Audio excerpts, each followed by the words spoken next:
new drinks are now at McDonald's. With refreshers like the Strawberry Watermelon Refresher and the Mango Pineapple Refresher with popping boba. To crafted sodas like the Sprite Berry Blast with berry flavors and cold foam. Who knew ice-cold drinks could be so fire? Try them all now at McDonald's. Refreshers contain caffeine. Copyright 2026, The Coca-Cola Company. Sprite is a registered trademark of The Coca-Cola Company. At first, I didn't think it was real. I woke up to this blinding light, and I was transported to another place. Pluto TV! Then I heard a voice. Come with me if you want to live. There were thousands of movies and shows, and they were all free. The truth is ours. It's just so beautiful.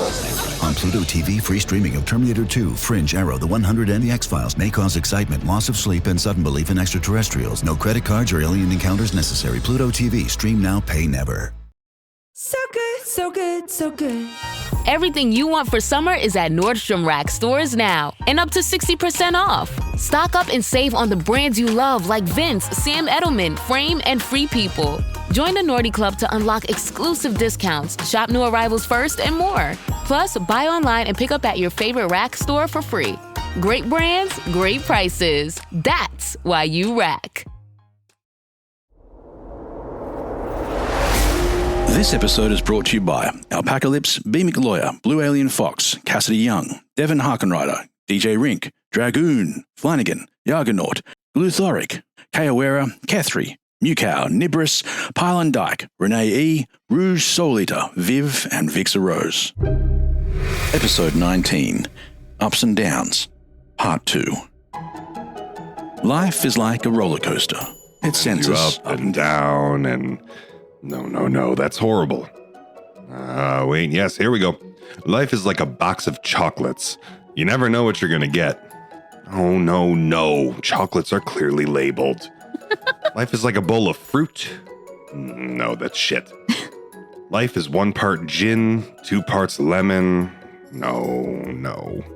Oh, of course. Life is like a lemon.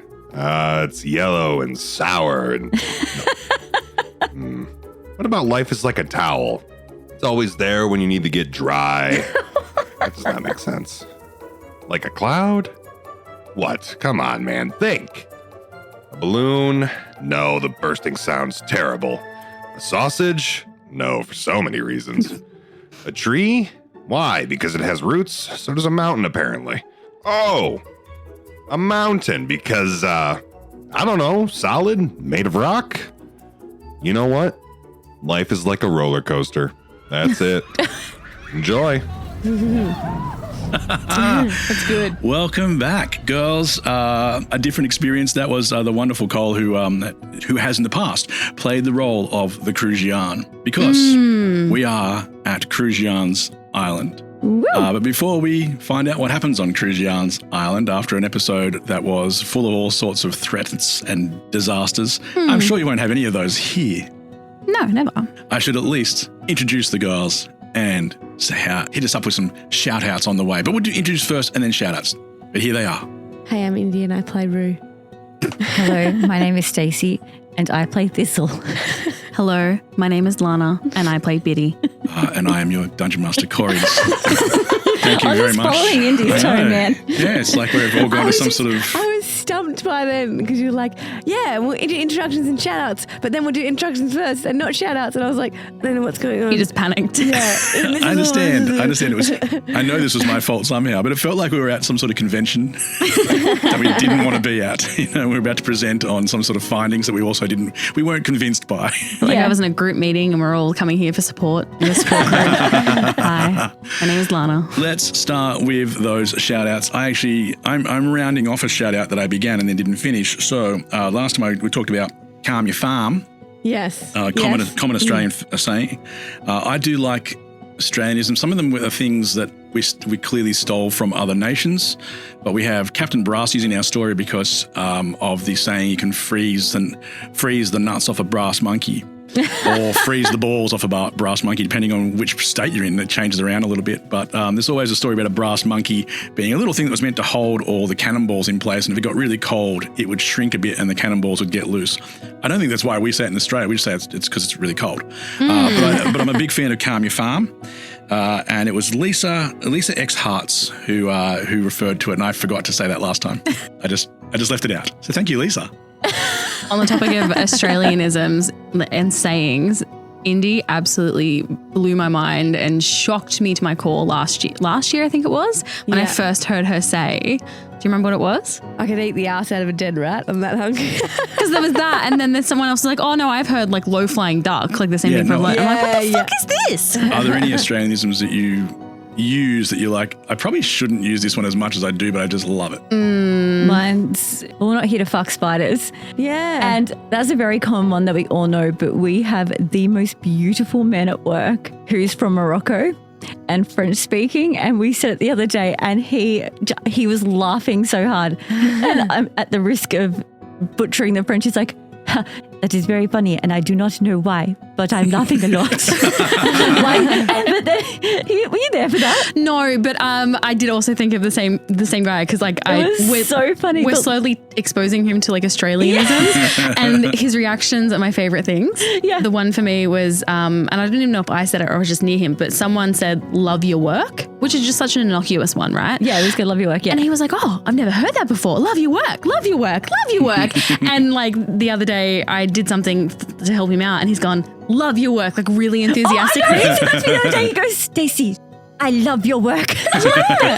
The Winter Olympics are on now. This episode is quite a few months after the Winter Olympics. I love the Winter Olympics for a lot of reasons. I think my favorite thing is... It's way better than the other Olympics. Why are we not? People don't talk about it enough. It's fucking amazing. Step up so much Summer better. Olympics. From now on, And we just you won a can gold. run. No, dodge some fucking crocodiles. Do something that makes it feel like you might not make it, because every Winter Olympic sport is millimeters away from death. Luge. It's stupid. The doubles for the luge. Oh my God. That's a bet someone made that went wrong. It's the same. It seems like they took the same lugey thing, and instead of having one person on it, they just went, and you lie on top of the other person. It's so ridiculous. Double the risk You here. just sit on top of them, and you go, but it didn't make it any safer. Don't need it to be. In fact, why not have triple luge? It's just stacking. danger.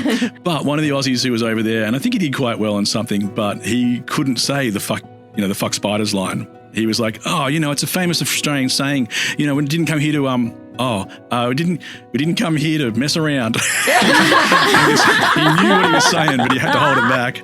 So, but I do love the Winter Olympics. I love my favorite things, the stupid events where you go, who came up with the concept of that in the first place? I love the cross-country one where you stop and shoot things halfway through. Like, we're going to work you really hard and then give you a gun. The Summer Olympics is like, who can run fastest? And the Winter Olympics is like, okay, but what if we did, and like insert crazy idea here. All of them. All of them. What's the, this one? That one. Is that, that never does anything for me, that curling. one. We're talking about Curling. the girls are doing some sort of visual thing that symbolizes curling. But here's the thing.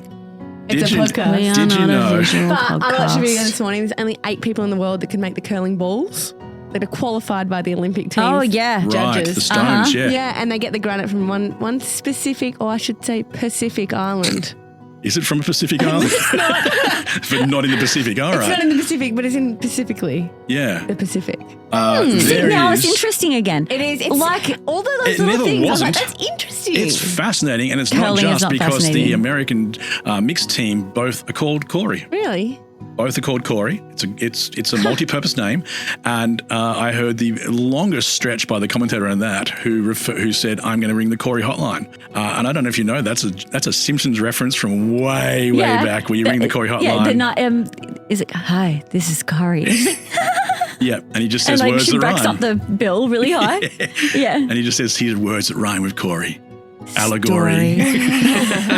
But how deep have you dug to find that reference when you were at the curling with the two Coreys? Yeah. That is never coming up again. Nah. Speaking of insane things, Who are the other people we're shouting out? Well, I'm shouting out from a little while ago then. It's when everyone's done like what do they listen to most in the year? And that New Year's thing where you like share your top 10. Right. So I've noticed a few tags and I know that we had a few people share on their stories and tag us in there as well. But I just wanted to shout out Smog1228, Mark Wasmere, and Billowing Hilltop. Hey, cool. Oh, I like it. I love that. Hilltop. Thank you guys for Listening enough. Yeah. Thank you guys for, you know what, I don't know why. But listening enough that we're in the top 10. Yeah, I had two things to say then and they're both gone. And then advertising us to your friends. That was, that's Pretty nice. much. Yes, and the tagging. Well, that can't hurt. We like that sort of stuff. Stace. I'm going to shout out Vevans. Nailed it. Wevans. Vevans. I think you got it. That's probably accurate. Sweet. On our episode 14, Red Sky at Dawn, which had the sickest introduction, I even was like, whoa, that was good because obviously we don't hear them all the time. But it was the banned books promo is awesome. Read every banned book you can. There is a reason the government doesn't want you to. Also, welcome back, Joby, because that was the one. Yeah, we had Joby. That's awesome. Excellent. Mine's a bit of a weird one. So this is actually from, bear with me here. So the username is the Milky Wayfarer, who has in a Reddit forum for Dungeon Crawler Carl, which I've recently been told that I should be reading. You have dug deep to find this one. This is so wild. I know, but I need to share it. So basically in a forum for the book series Dungeon Crawler Carl, this person, the Milky Wayfarer, has recommended our podcast. So they've said, look, I'm not affiliated with these guys at all, but I took a break from listening to them to read the Dungeon Crawler books. Yep. And now they're waiting for the next book to come out. And so they ended up coming back to our show and they had hours to listen to, like a whole bunch in a row. And they've said, highly recommend the podcast if you aren't familiar with it already. For those who don't know about it, it's 3 women who have never played D&D before, being shepherded along by an excellent writer and storyteller. They're Australian and it's delightful. And I just thought that was a beautiful. That's very nice of them. Very kind of them. Yeah. Because, it's shepherded's nice because you're really not doing much of the shepherding. You're sort of just following along behind and occasionally opening and shutting gates. That's how I feel. Hi, everyone. Not much to say about this episode. While the world keeps turning outside Crujian's castle, comets keep coming, gods keep scheming, that sort of thing. The girls are just trying to keep 2 kids busy and possibly save the life of a park mascot with the easily forgettable combination of a pelican head and rhino legs. So, that gives me a chance to summarise everything that's happened so far. Number 1. The girls escape a celestial prison ship for gods and let out an old enemy in the process. They also accidentally banged the ship into a comet, which then endangered the very place they went to. Kaylee on the planet Bonnie in the Weaver system. That's all brand new information. Number 2. Then they caused some issues in the north of Kaylee with a rebellion they didn't join and a new type of magic, mystery magic, which they didn't capture. They also put some loved ones in prison, lost a finger, released a killing machine, kidnapped someone in a carpet, accidentally had a queen killed, and then met a really old vampire. Number 3. Then they got a boat, survived a storm, met Nerithus, released loved ones from prison with a few extras, sailed through the not that bad yet Strait of Consequences, renamed the Strait of Consequences, and killed a really old vampire. Number 4. Then some sort of god showed up and started collecting everyone they've been killing. This apparently has to do with a whole other side of the story that's bigger than the whole comet story. Why? Because this is my husband telling the story and he can't do that in a straight line. Trust me, he once tried to teach me how to drive a manual car by giving me a history of how gears were created. I stayed with automatics. Number 5. The girls had some trouble in halfling towns where they eventually gathered 2 rare magical items, the give and the take. Then they sailed across the clearly marked Strait of Consequences where Nerithus again tried to make a deal with Thistle. Number 6. Having reached Crujian's island, the girls are now babysitting while they await information on ways to stop the comet and the magic-rich jerks intent on letting everyone die while they escape to who knows where. Metaphorically, of course. Phew, that is a lot. And I left out all the stuff about the pasts too. There's no way this will all weave back together, right? And thanks to my lovely wife for the audience-only recap, which I'm sure was full of things the girls would remember anyway, but also the things that you need to keep in mind in this episode, or perhaps sometimes the next episode. Sometimes I put things in this recap that I know might come up later just to keep you on your toes. Don't want to make it too easy. Meanwhile, girls, you are in Crujian's castle, more specifically on the Dodge Emu ride, which is an hilarious pun. It's not quite a portmanteau. I thought it might have been one, but it's actually two words that are still two words. Which, because of my bad driving, is the Dodge Biddy ride. It's not because of your bad driving. It's because of your height. Yeah, okay. I want to make that very clear. You're short. It does contribute You're short, to the... though. You're short. You're basic, me not. But you're short. I always liked your basic. Your I basic love your sounded basic. like a You're compliment. basic. You're basic. I'm like, thank you. You're basic. I want to be simple in a complex way. Want to be simply complex? Is that so much to ask? Yeah. You are in a dark tent, a very large one. It has to be quite large because it has a very large emu in it being ridden by Biddy. It's emu. Emu. I like emu. Emu. Because she is too short for the ride. I just mentioned that. You're short. It's not by... and that's not my Yes, doing. sure. That's just the rules of the park. Yep. While it is dark in here, there are things to see. Thistle and Rue, you are each in two clear globes like Zorb balls, but in a fantasy magic kind of way. I love that. It's like a giant razzle dazzle. Yeah, don't say plastic. I've been saying plastic. It's probably not plastic. Which also happen to have little fairy lights flying around inside them, making it hard to figure out who is inside, but you can still look out. The Crujian's kids. Crujian being their last name. We called him the Crujian. Crujian is the family name. I know, but the Crujian. Yeah, he's the Crujian. I love it. We've never learned his first name, but anyway, the kids. And this is why his kids are Topello. The T part is also the. It's the Pello. It's actually short. Yeah, That is short for Topello. Lovely kids who are trying to rescue the head of the last park mascot, Blurgleface, to complete the set of rescued heads. We presume. Yes. Yes. Yeah. I respect their collector mentality. Not quite how I remember things. It's a revisited form of history. Yeah, I think it's revised, yeah. Yeah. Both of them are also in balls. They're arguing about which way to go, while Blurgle's rhino feet, or at least two of them, are dangling from the Zorb as it runs around. Ladies. Yes. Are you ready to play? Yes. It's just 3 girls, a dragon, and a handful of dice. Some guys telling stories, I'm sure they'll be nice. There will be monsters, and magic, and fire and ice. But it's mostly 3 girls, a dragon, and dice. Biddy. You are controlling the emu. Yes, I have my valiant steed. Unless you have other plans, as always. What, to let the emu control me? No. No, it's not it. But you can, I'm in charge here. You can control the emu to some extent. Okay, so I've just come out on an emu. I'm assuming I'm strapped in. Saddled. It's not, you could get off if you needed to. So I've appeared on an emu, and I have seen where we are. So that they're all in giant inflatable glitter balls. And very hard to see inside them. So I can't tell who's in what. But Not really.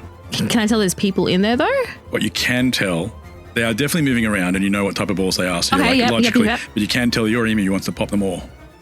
Ah, Flashy lights are sliding around. I anticipated that. Oh, it's gonna be fun. I'm just going to sit back and let you solve this problem. And so there's 5 because there's the 2 kids, the mascot, and then my girls. From your perspective, yes. Just 5, or are there other extraneous? No, you're the only people in the park. Yeah, cool. And has the greeter explained my role here, or I've just kind of figured out that my emu wants to chase these things? He basically put you on the emu, and the gate is open, and it is running already. He's charging out of the gate, excited, chasing the balls. Okay. I'm letting you have the first turn, but then we'll go by initiative. So just keep that in mind. Yeah, fair. I mean, it's a game. I feel like this is going to be fun. Yeah. Yeah. Yeah. Okay, sweet. Yeah, I'm just here for the ride. This is like You're just holding on? Yeah. Not planning on doing anything to control the emu at all? I would like a slightly slower pace while I figure out how the hell I do this. So, what's your animal handling? Oh, great question. I never get to use animal handling. No. +2 is my animal handling. Okay. What would you like to do? I guess I'd like to just pull gently on the reins to get it to slow down a little bit while I'm kind of gathering my bearings. Nelly. Yeah. Give me a roll. Yes. Which one matches emus? That one. 10 + 2, that's 12. The emu bolts from the cage and does not slow at all. Yeah, that's valid. I'm now going to roll the dice to see which one it goes for first. Can I ask a quick question? Yep. You just did? Did you say Now it's 2. fairies are lighting up There's our balls? fairy lights. Yeah. Fairy lights. Why is that sentence funny to me? It's just the word balls. It's the fairies. It's the fairies lighting them up. I'll be honest. Moles. So are there fairies in the balls with us? They are. You have fairies in your balls. See, now it's just How great. big are my fairies in my balls? The fairies are about the fairy lights, I should say, are smaller than nettle, about the size of nettle's head. What do you mean the fairy lights? They're like little lights flying around you. So could I grab them and trap them and make my ball lightless? Well, I'm going to guess that the emu is going to go There's for a the lot light. of them. Yeah, that's a good idea. There are a lot of them. Hundreds. Well, per ball, probably about 50, 60. Okay, don't worry. I'm not saying it's a bad idea to try and put out your lights. Less light Dim is the light at least. less Yeah. glitter reflection, so you're Yeah. less standing out. That makes sense. Bring darkness Okay. to your balls. Yeah. And one of the corner pockets is closed. It did. One When of them somebody closed, went yeah. to go down it, it closed when they failed. Yeah, okay. Nelly the emu comes flying out, of course, and Nelly. charges towards... Oh, lines up. I'm just rolling to see whether it hits. It flies across and smashes into one of the Zorb balls, and you hear a sound that sounds like a high-pitched squeal as somebody gets thrown across this rink. Like the ball has gone flying? Or Yes, like, the ball has gone flying. Yeah. Didn't pop. It's just Okay. headbutted it with all this intention, and it's gone flying off the side. Thistle, can you roll? It's just a D6 of damage so far for you and Nettle. I didn't even get a chance to do anything. 1 and a 6. All right, one of you gets 1, one of you gets I'll 6. take the 6. You have been hit, and now everybody roll initiative. I'm rolling a shit dice because I don't want high initiative. 8 + 3 for me, so I'm at 13?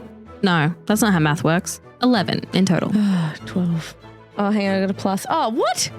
Oh, wow. +6 if I'm not wrong. 7. +7. Oh, yeah, you went up again. Oh, it's not. It was 6. Now it's 7. 19. Woo. I don't know why you hate going first. Because you got to know what to do. Yeah. 16 all up. All right, we will lead off with Rue. Now, I'm guessing that when I run, the balls run too. It kind of works like that. Yeah, you flip and They're move hamster around. ball. It's complex. Yeah, that's There'll what be I'm- some sort of dexterity check. Yeah, okay. So do you reckon going into one of those holes would be safe? You won't know until you get there. Yeah. Or do I try and run at... I don't want to hurt the emu. Hey, that's up to you. This is why she hates going first. There's a lot going on. Do I try and escape? Or do I just run and... Do you stay or do or you go? Do I stay or do I go? We're also trying to get the mascot away from the kids. Yeah. I don't know which one the mascot's in. I'm going to run. For what? One of the other balls. Are you just going to ram somebody? Yeah, and I'm going to try and learn where the mascot is so I can protect them from the All child. right. Okay.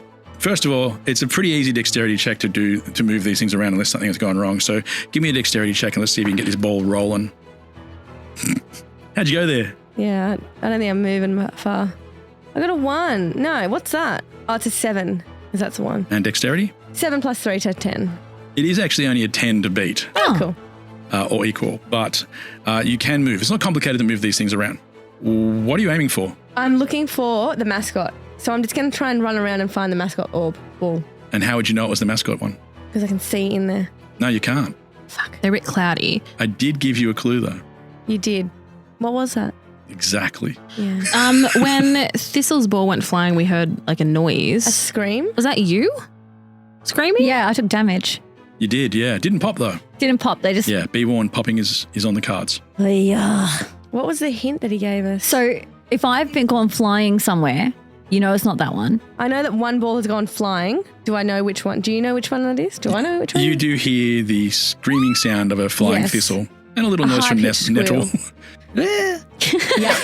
Me too. So I know it's that one. And now I know the boys are arguing. The boys are arguing, which really only leaves you one other ball that isn't Yeah. you. So I'm going to head towards the ball that isn't wobbly and isn't making a noise. And I'm going to... There really was an easier way to figure out which one it was. Which way? Its legs are sticking out the bottom. It's running. Oh, It can't run fast. I do remember you saying that now, but I hadn't put that in my picture. No. That was my... Yeah, true. My pictures didn't reflect it. I don't have the legs. The legs. Okay. Now, is it But indeed, rhino now that legs you or have it- pelican legs? It is rhino legs, pelican head. Rhino legs, okay. Cool. So fucking funny. Well, I'm going to try and push it down one of the holes and follow it down. Are you going to... Okay. Well, I feel like that's getting it away from the kids. All right. Well, the dexterity was just getting it moving, but you'll need another one in order to actually bonk it out of the way towards the hole. Yeah. The aim of it all. 14 plus 3, so 17. All right. You do hit it, and somehow you... wasted youth of pool playing you managed to hit it at a nice enough angle that it is starting to head towards one of the Nice. holes. Of course, it has its own feet. So it is trying to fight the direction it's been hit. It's out of really control rolling. a bit. But we'll call that a success.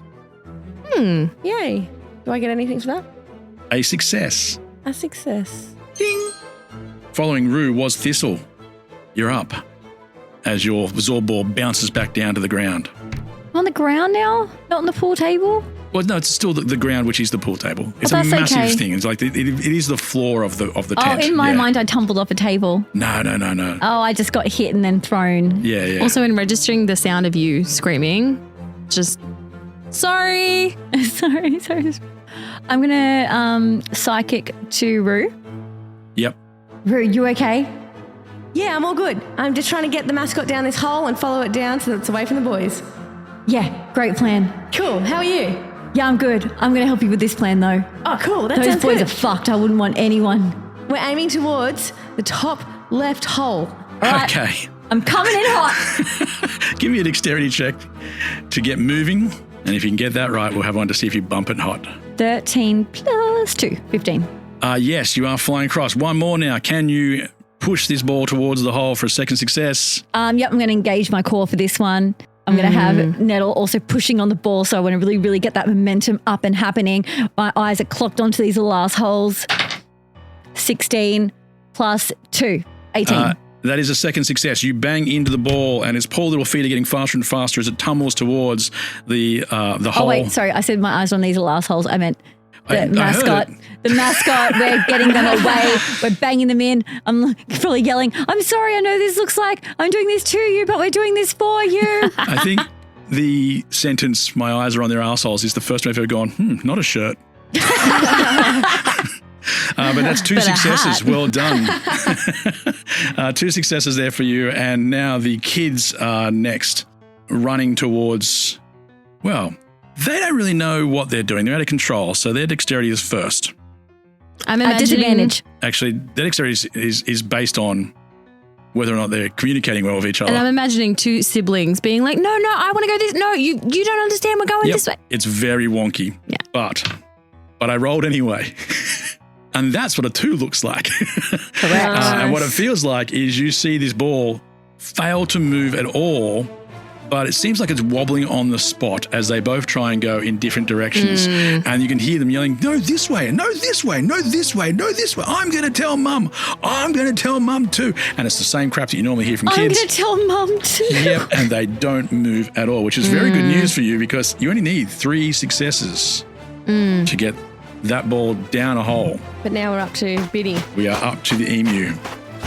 And Cool. let's see if the emu gets control. It's probably going to go after the fastest moving ball at this stage, Okay. which is definitely the mascot. Yes, but I have now observed some things as the wise old lady that I am. And I've seen some shit. I've seen some shit. I've heard the scream and figured out which one is Karen. Did I hear their telepathic conversation or was that on a different channel? They can choose whether or not you heard it at all. I Okay. would imagine they let you hear it. There's no reason not to. I always loop everyone in. I swear I said like Rue specifically, Yeah. so like she knew I was addressing, but I always loop in. It is. I mean, the ability to lock someone out of the telepathic phone call is a new skill. in the last 10 years of Kayla. You couldn't do it in the past. Yeah. It's only a recent thing. Brave New World. It's like an upgrade. Because there was always the risk that someone on the same tattoo could hear you. Okay. Yeah. Anyway, So important to clarify. No longer a thing. Well, with the conversation of the plan that I heard and the fact that they're pushing over there, I'm feeling pretty confident about which one has the kids in it. So I'm going to try and steer, even though my emu is going to want to go for the mascot ball, I'm going to try and steer the emu towards the kids to give them a knock in the other direction. I did say that it was a fairly good chance it would also try to pop. Yes. So it may try to pop the kids one if you do not control it adequately. Yes. So how are you going to control it? Okay. Squeezing its sides to get it to move forward, but I'm going to hold a pan over its head so that it can't stab. It can't pop what it can't stab. I don't think, and I'm being as fair as possible here, I don't think Billy's got the height to actually get the pan to the face without climbing the neck. Yeah, which would lose the control.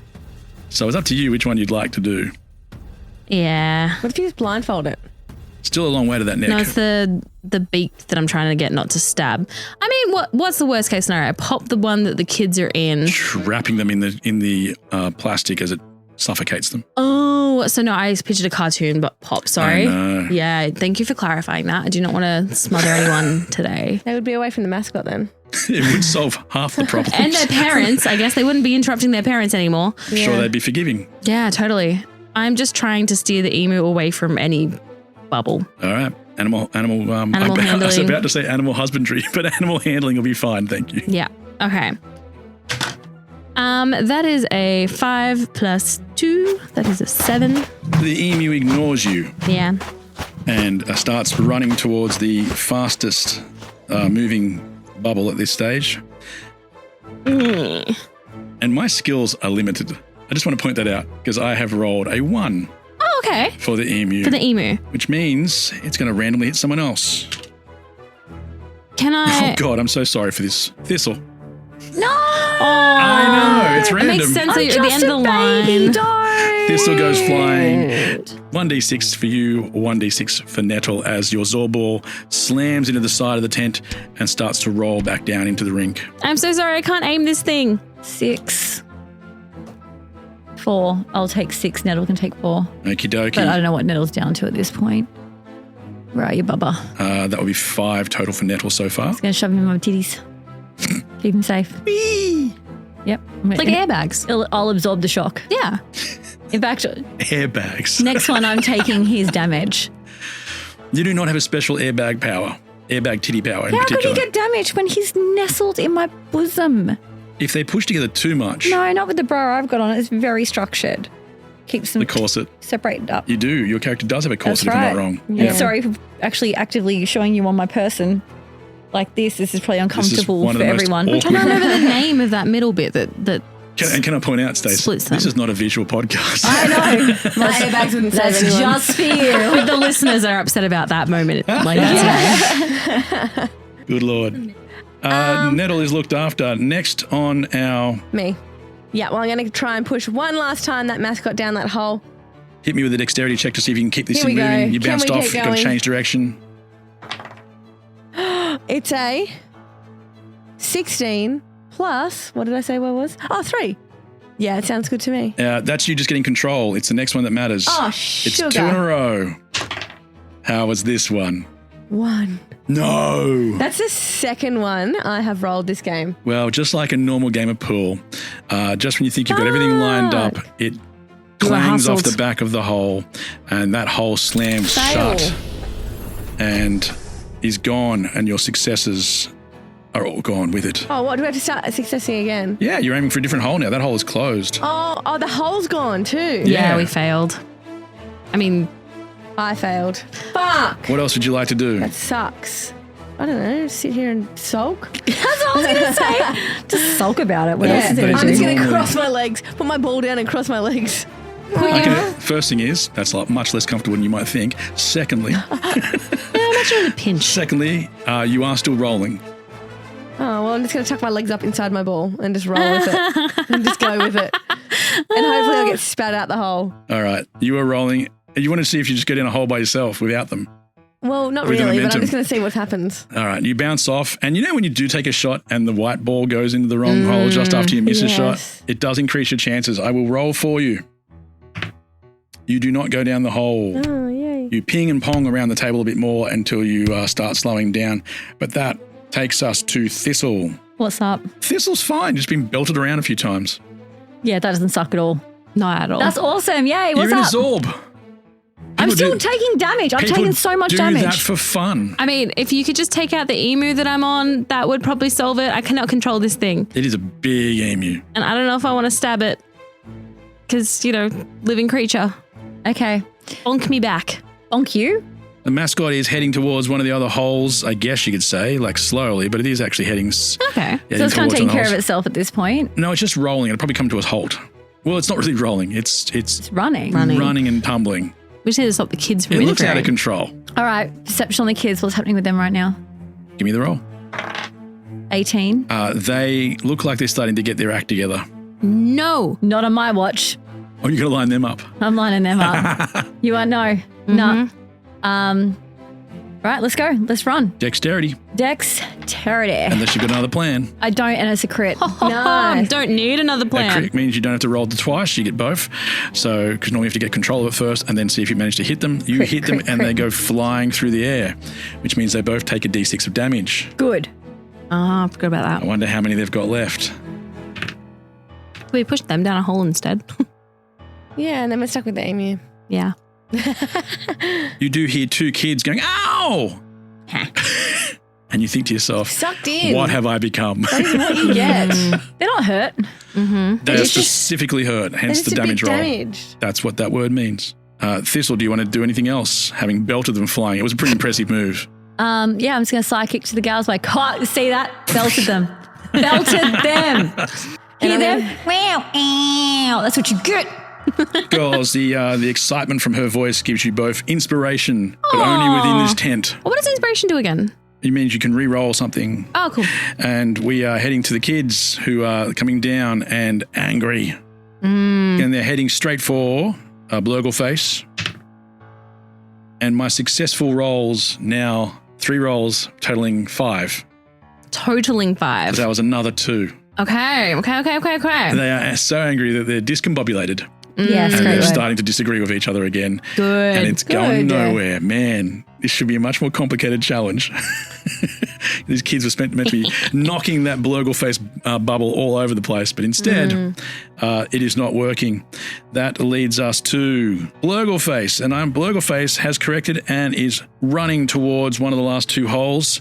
I'm counting that as a success. Hey, yay, One Blurgle success. Woo! Which will take us to Biddy. the emu. Yeah. Oh, the emu before Biddy? Well, you're both. Okay. So I'm assuming it's like a horse and I have like a saddle of some kind. You do have a saddle. And I know that in like cowboy movies, sometimes they loosen it so that the saddle spins and you're hanging upside down under the horse. Oh my God, that's going to take a great roll. Luck is so important. There should probably be a god for it, but for whatever reason, there isn't. At least, not right now. At this moment, far away, but also quite close by given the very nature of overlapping universal features, Freya was praying to the god of luck, but not getting much of a response. Her travels had led her into a part of the void, specifically a little bubble of reality, or unreality, called the Undreamed. She had been told her friends were here. And they were, just not in this part. Because this part was a tiny bottle with a cork on top, and Freya was wobbling it back and forth trying to topple it from a shelf in order to break it, and begin her escape. Which is why she needed luck. Imagine a bank, but as a person. Not the people who work there, but an actual bank. I still see a suit, but for some reason I also see a dark alleyway and a cartoon mustache that curls at the sides. Because banks lost my trust long ago. I use them because I don't have much of a choice, and because my mattress has been secretly stealing from me. That's a joke for the old people. So, we need the features of a good bank without all the evil witch add-ons we keep seeing. That means I'm going to talk about Chime. Chime is not just smarter banking, it's the most rewarding way to bank, which, granted, is still a pretty low bar, but you're not just switching banks, you're upgrading. You're getting what you need, With a Chime checking account, you can get 5% cash back on your Chime card in categories like gas, fuel, or petrol, which are all the same thing. But these days, we need every bit of help we can get. Don't even start me on that. Your savings can grow at 3.75 APY, which is about 9 times higher than the national average. Plus, Chime has perks like Spot Me, which lets you overdraft up to $200 fee-free. And you can even access up to $500 of your pay early with MyPay. It's kind of like Chime trusts you. Join the millions who are already banking fee-free today. Head to chime.com/don'tdnd. That is chime.com/don'tdnd. It only takes a few minutes to sign up, although that's a bit longer than this bit. Chime is a fintech, not a bank. Banking services for MyPay and Chime Card provided by Chime's bank partners. Optional products and services may have fees or charges. Stated annual percentage yield and cashback for Chime Prime only. No minimum balance required. Checking account ranking based on a JD Power survey published October 20, 2025. For more information on APY rates, MyPay, SpotMe, and travel perks, go to chime.com/disclosures. Ready to soundtrack your summer? With Red Bull Summer All Day Play, you choose a playlist that fits your summer vibe the best. Are you a festival fanatic, a deep end DJ, a road dog, or a trail mixer? Just add a song to your chosen playlist and put your summer on track. Red Bull Summer All Day Play. Red Bull gives you wings. Visit redbull.com/brightsummer ahead to learn more. See you this summer. Kayak gets my flight, hotel, and rental car right, so I can tune out travel advice that's just plain wrong. Bro, Skycoin. Way better than points. Never fly during a Scorpio full moon. Just tell the manager you'll sue. Instant room upgrade. Stop taking bad travel advice. Start comparing hundreds of sites with Kayak and get your trip right. Kayak. Got that right. Okay, so my plan is I'm going to loosen the saddle just enough so that the saddle spins and I'm upside down. Yep. And then I'm just going to grab the legs of the emu to take it down. Which I know is going to suck for me, but at least I'm not killing anyone. Maybe yourself. Other than myself. Okay. This is a great plan. Thank you. Yeah, that's what you want to hear from Rue. As I'm just rolling around. I'm getting dizzy, but I like it. Give me the dexterity check or anything else, or animal handling. Animal handling doesn't really fit this one, No. sorry, so it's really dexterity. Dex? Okay. Yeah. Can do. This is to flip the saddle. I guess to stay attached to the saddle while I flip it. I'm going to use my inspiration to re-roll that. What'd you roll? A 3. Then I would do that too, yes. Yeah, you Inspiration would? gone immediately. Okay, we're going to go with the rainbow dice. A 9 plus 3. You have been knocked loose from the emu. Just as I planned. You hit the ground, you'll take a little bit of damage from doing that.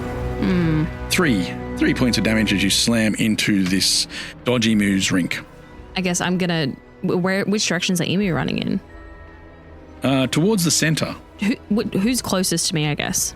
So we've got the emu that I've just fallen off of. Where am I in relation to everyone else? You are probably closest to Blogleface. Okay.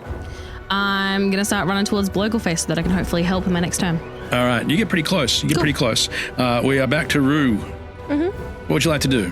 Well, on the roll upwards, as I'm upside down, I'm just going to stick my legs back out. So when it rolls over, I then just go back to my legs and start running towards Blogleface. Okay, that would definitely require... There's a lot of momentum involved in this one, so... Really? Yeah. I mean, for like punching your legs through the... Oh, no, into the hole where they already come out. Yeah, but the ball will still be rolling. Oh, true. I've got to try and stop it. Okay, yes. I know what you mean. Oh, no, we're ahead. Let's go. Yeah. Okay, let's go. Dexterity first. I thought that said 21, but it was 12. That's quite an exceptional Does she roll. have different dice than us? I don't know, it goes to 21. I was like, wow, that's so good. No, it's 12 plus what? Dexterity. 3. You have got your legs out. Now we need the strength. Oh, this is not what I'm good at. Come on. 16 minus 1, 15. This is the most remarkable move. Yes. The legs come out and suddenly she's standing and she's running with it. Okay, So sweet. it does have momentum at this I love stage that so because much. you Awesome. certainly wouldn't be able to just stop the ball. Yeah. Very good point. all right. Now that I've figured it out. Your feet are hanging out the bottom of your fairy ball thing. And I'm running towards the mascot to try and push it down one of the holes. Okay. Because we've had one success, we need another one. A little bit easier to control 2 more. when so you can have advantage on this one. A little bit easier to control when you're running. Cool. 13 plus 3, 16, so that's a success. Oh, is it? Yes, it is. You smash into it, barely missing Biddy, who was trying to get to it. Biddy, you were no You longer just close to it as it flew flings by. past me. Cool. It did indeed. Little Flintstone legs. And we can jump across for what I assume will be the last success. The only person who doesn't have inspiration or didn't. That will be Thistle. Yeah, because I inspired. Yes. You are inspirational. But you are now the, I don't want to say last person standing between success and failure. But you have to, because that's the Help truth. me, Obi-Wan Kenobi. You are our only hope. Okay. Obi's helping. Yes. It shouldn't be hard to figure out which one it is. No. I know which one it is because I can see the legs. Yeah. We're all after it. All right, tune into the girls. Girls? Yes. Okay, girls, I'm coming in too. So we're just pretty much surrounding at this point. We are all running currently. Herding. We are herding it. So we're herding it like... Such an Australian thing to do there. Just a quick whistle for the cattle dog. Honestly, have you seen Mustard Dogs? Get around back. Get around back. I watched this woman on Mustard Dogs, which is what I'm going to do now, so context is important. Literally, she talks this dog with the whistle. I'm watching her, and this dog, she doesn't even say words. She goes, and that dog will respond to the way she wants it to move depending on the whistle. That's cool. Yeah, That's insane. That trained dog, yes. Anyway, that's why I did the whistle, and I assume that we all tune in, but I'm actually telepathically going to, look, I'm whistling, it sounds cool, but what I'm really doing is like, left, right, go, through, left, Biddy, right. This is all performative. Should I roll performance? Well, no, because that would imply that this really wasn't about it working. I think they would definitely do what they're told, but their turn is done. Oh, okay, fair enough. So, but they have made it easier for you to get close. And then I'm going straight down the middle. I assume that they're kind of left and right already. Kind of, yeah. Kind of like edgy. And then, and I'm going to run full speed. I'm going to go as fast as I possibly can. Dexterity check to get control of the ball. Only got to beat a 10. Right. With your dexterity. Very easy to get control of the ball. Definitely won't mess this up. 8. Plus, Hold on, plus. Dexterity. 2. That's 10. That's 10. We're crawling across the line here. And Thank now God. to knock Blurgleface down the hole. 11 plus 2, 13. We've won. No, it's 15. Oh, what? I thought it was 10. It was 10 to No, get it's in control. control. Yeah.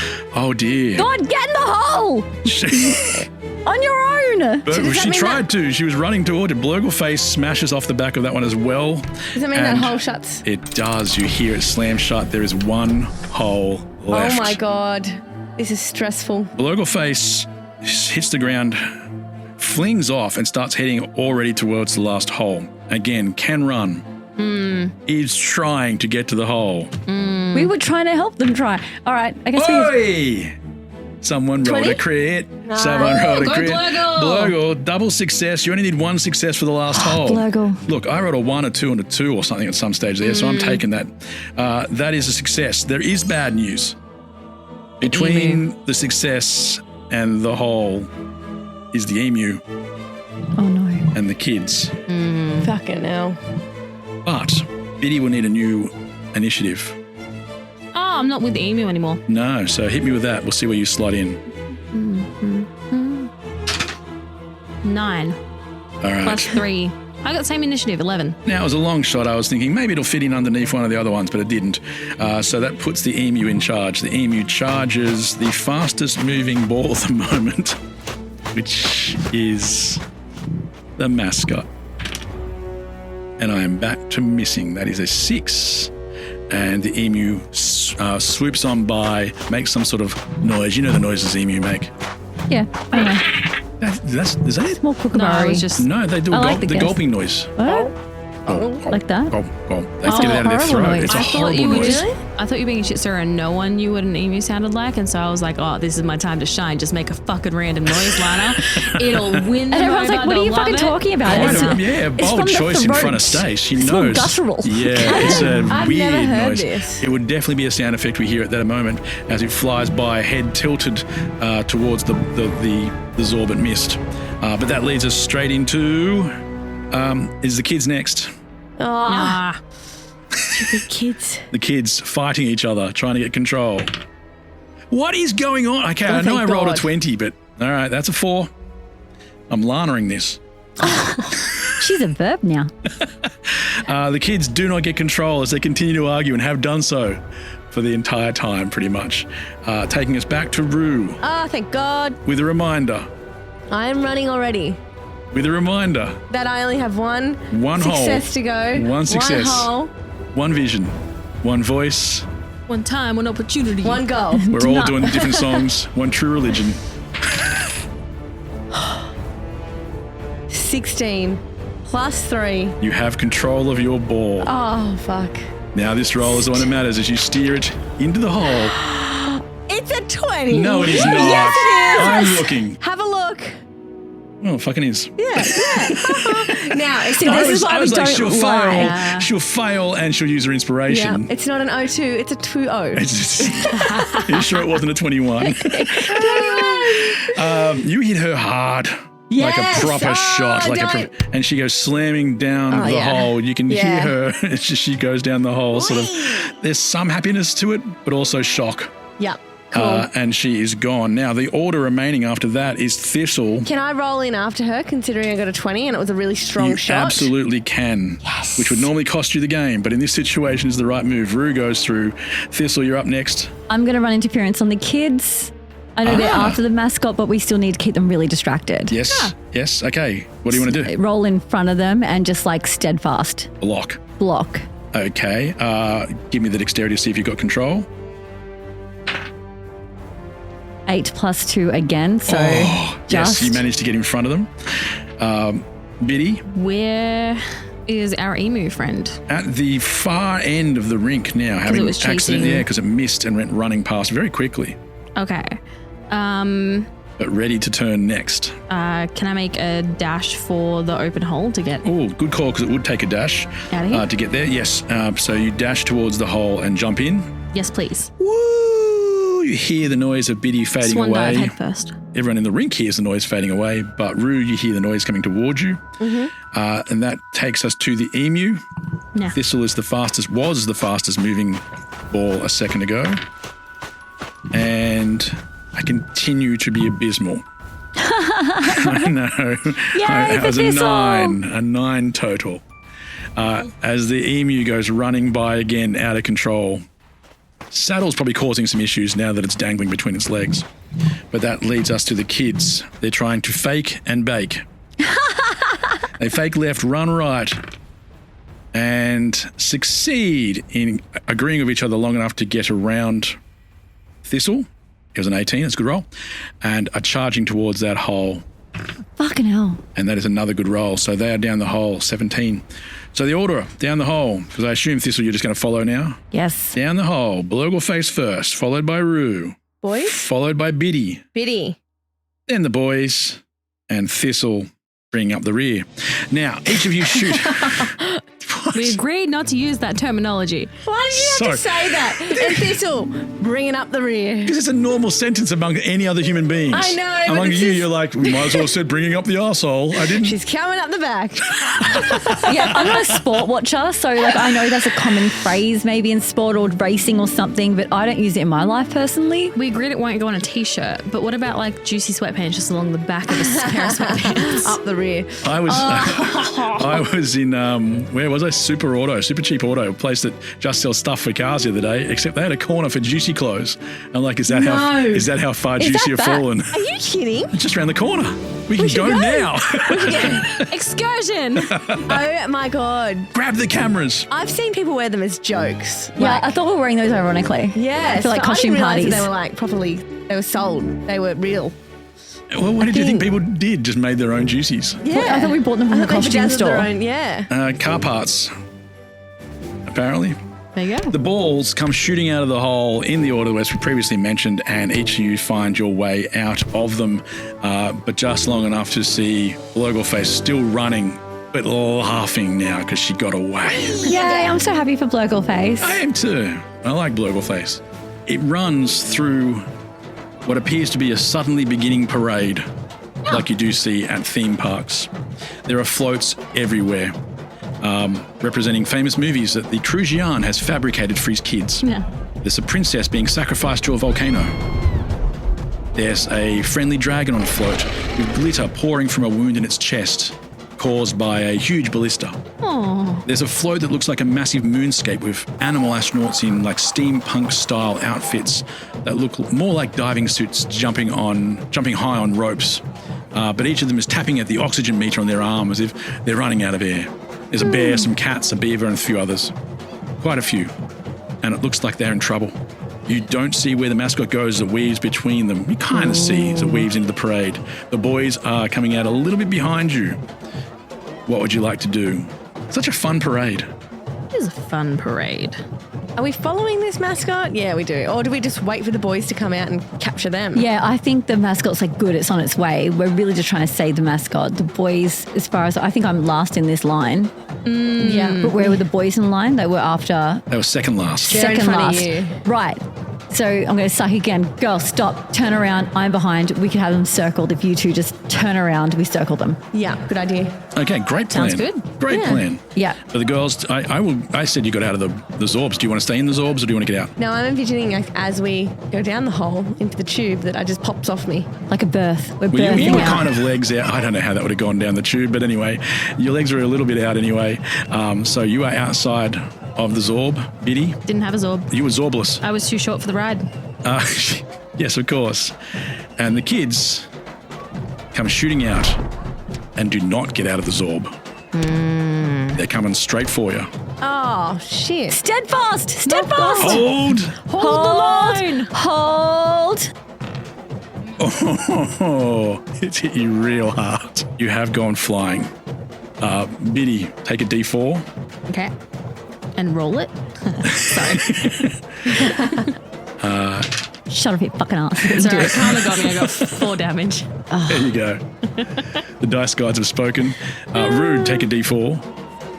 Nothing smart ass you to say? Okay, fine. D4 of damage. 2. All right, take 2.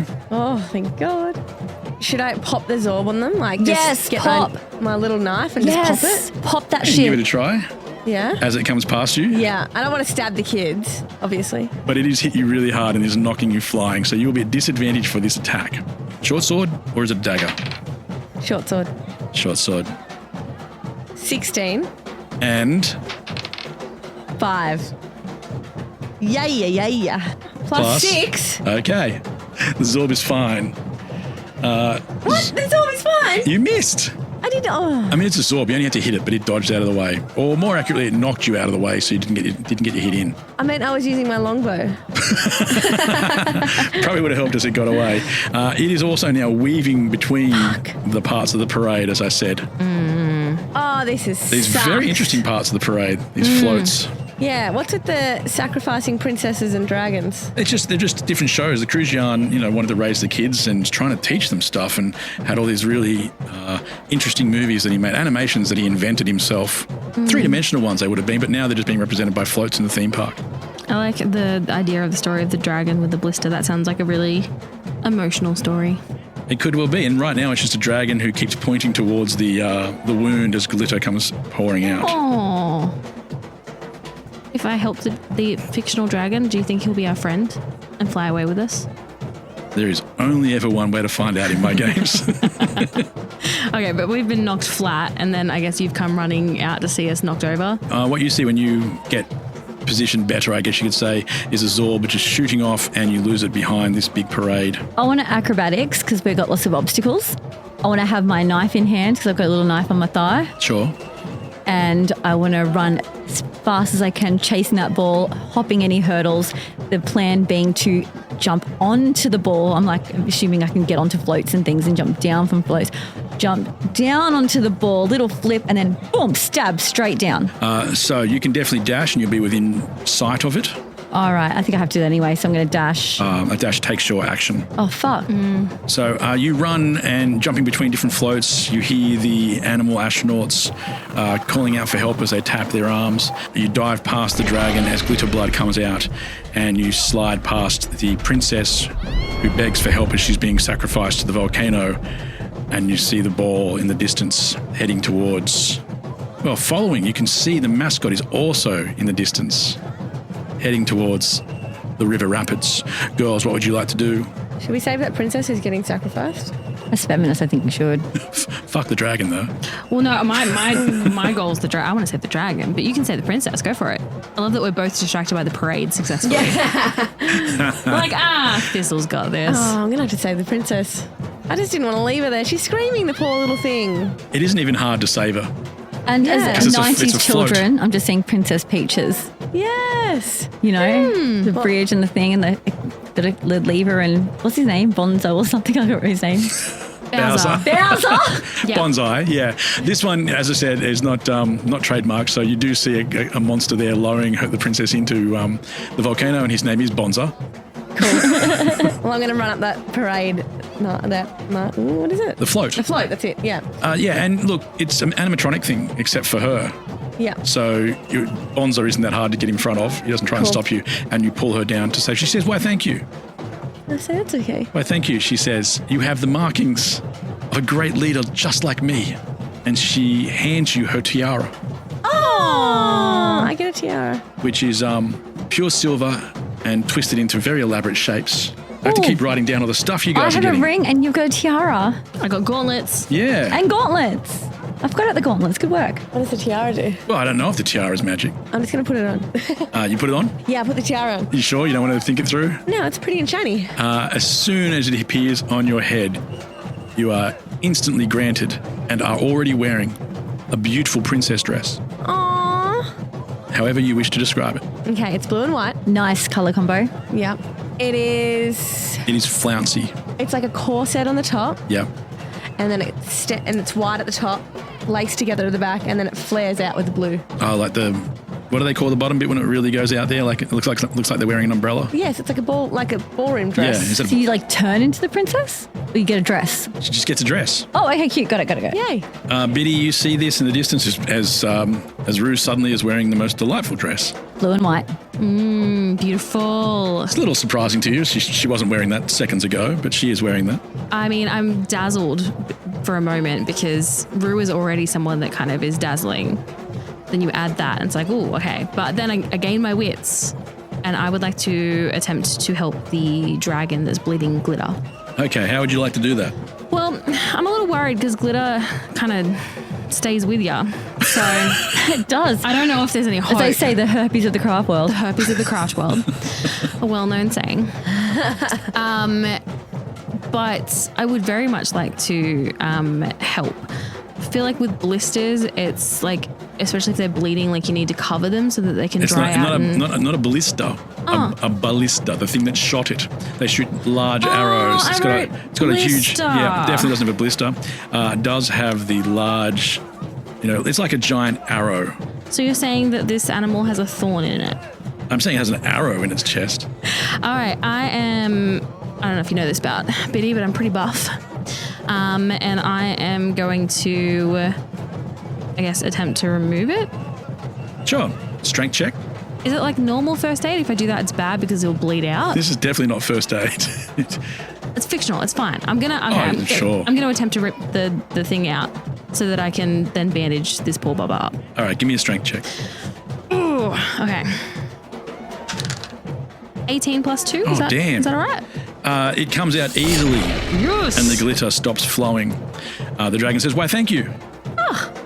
Recover quick. As you remove this heavy bolt from his chest, he taps the broken scale loose. Oh. And it falls down next to you. He says, you should use that. Oh, that's the end of the sentence. That's it. You should use that. He gives you a giant scale. I would like to... Is it gianter than me? No, it'd probably fit over probably a chest plate for you. Yeah, okay. So I would like to pick that up and look up at the dragon and say, well, why, thank you. Everyone here is so generous. I really appreciate that. I'm glad that I could help you. And I'm going to just give it a gentle knock to see if it's tough. It is very tough. Okay, because I'm getting armor vibes or shield vibes. Yes, you could use it for either. You'll have to manufacture that in some way if you want to change it. I would like to, for now, pop it into one of my tote bags. Okie dokie. I'm writing that down on this list of things everyone's getting. You're getting Yep. stuff left, right, and centre. Yep. But we're back to, and we are out of turn, but at the same time, we're back to Thistle running after what appears to be a mascot being chased by two boys in Zorbs. And I can see them running towards the river. Yeah, the river ride. The river ride. You can hear it too, the sound of water rushing. How close are they To each other? to me? You're probably about the Give me same distance meters, apart each. feet. Each are. I'm going to say 25 metres each. Fuck. Rue, Yeah. you got eyes on these guys? No, I'm just spinning around in a circle. Shit. Watching her dress. Yeah, you look great, I'm sure. Can you please ready in action with one of your bow and arrows, please? Oh, yes, of course. And I'm going to reach over from the back. I'm going to bring my bow out. I'm going to aim. All right, you are further back though. I am. No, I'm climbed up the top. I'm on the float. Going higher is not going to change the distance much, Pythagoras says. True. So it'll change it a bit. But as you're getting ready to fire that, I need to know your range. What is the range of your... It is 5,000 feet. You really don't know how to read your character sheet, do you? 150 feet. 150 feet. They are in range. All of them. You can even shoot Thistle. Oh, hang on. What? It says 150/600 foot. Yeah, 600 is always at disadvantage, though. I'll take it.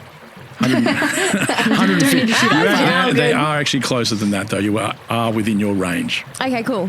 So I'm just going to take a shot now. Hold on, still my turn. Sorry. Yeah, really important because you're about to shoot at the children Yeah. who are in a piece of plastic, effectively. I know, so the shot has to be good. You know what I mean? Like, we don't want it to be...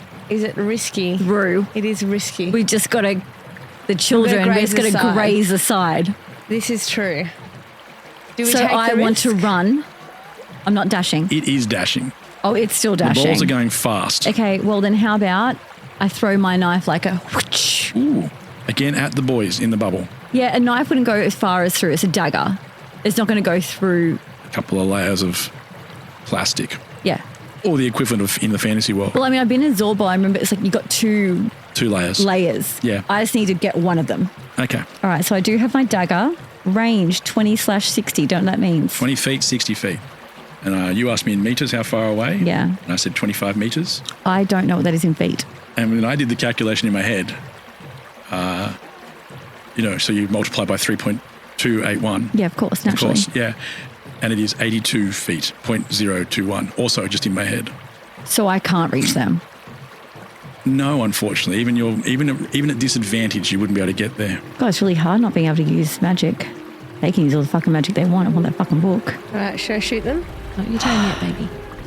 Baby, jeez. Yeah, baby. Shoot him, baby. Shoot him, baby. Shoot him, Bubs.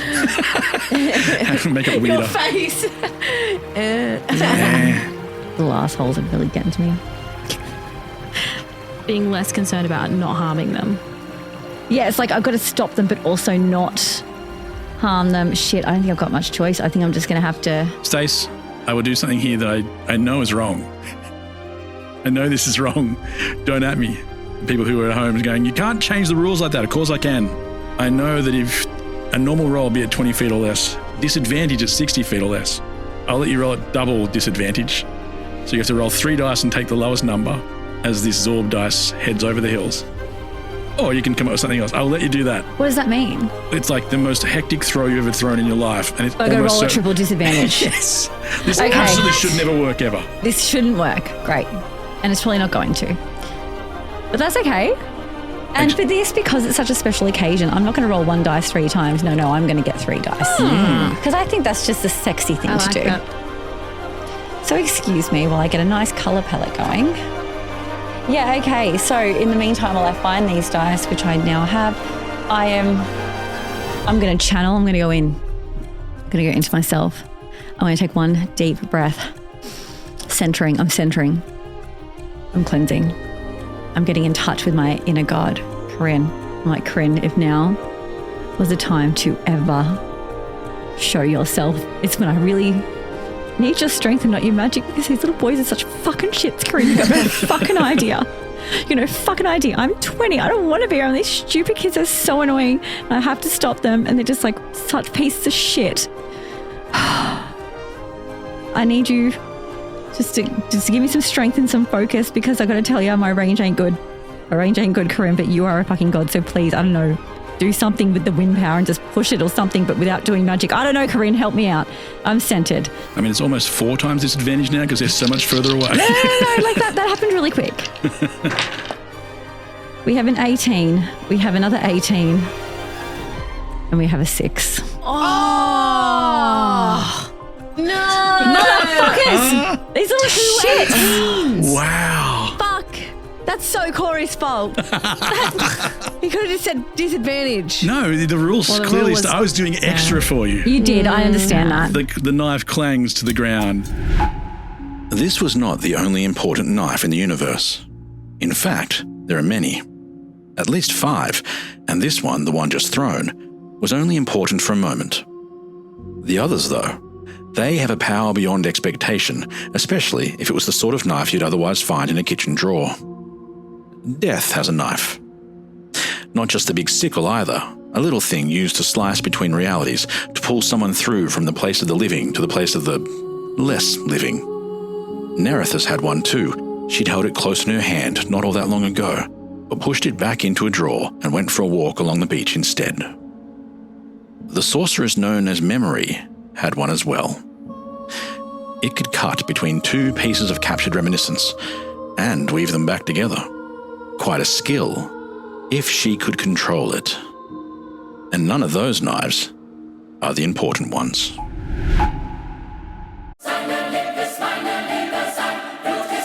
The road to the NBA Finals ends here, with star guards setting the tone. The Cavs eye another upset, while the Knicks carry the dreams of all of New York.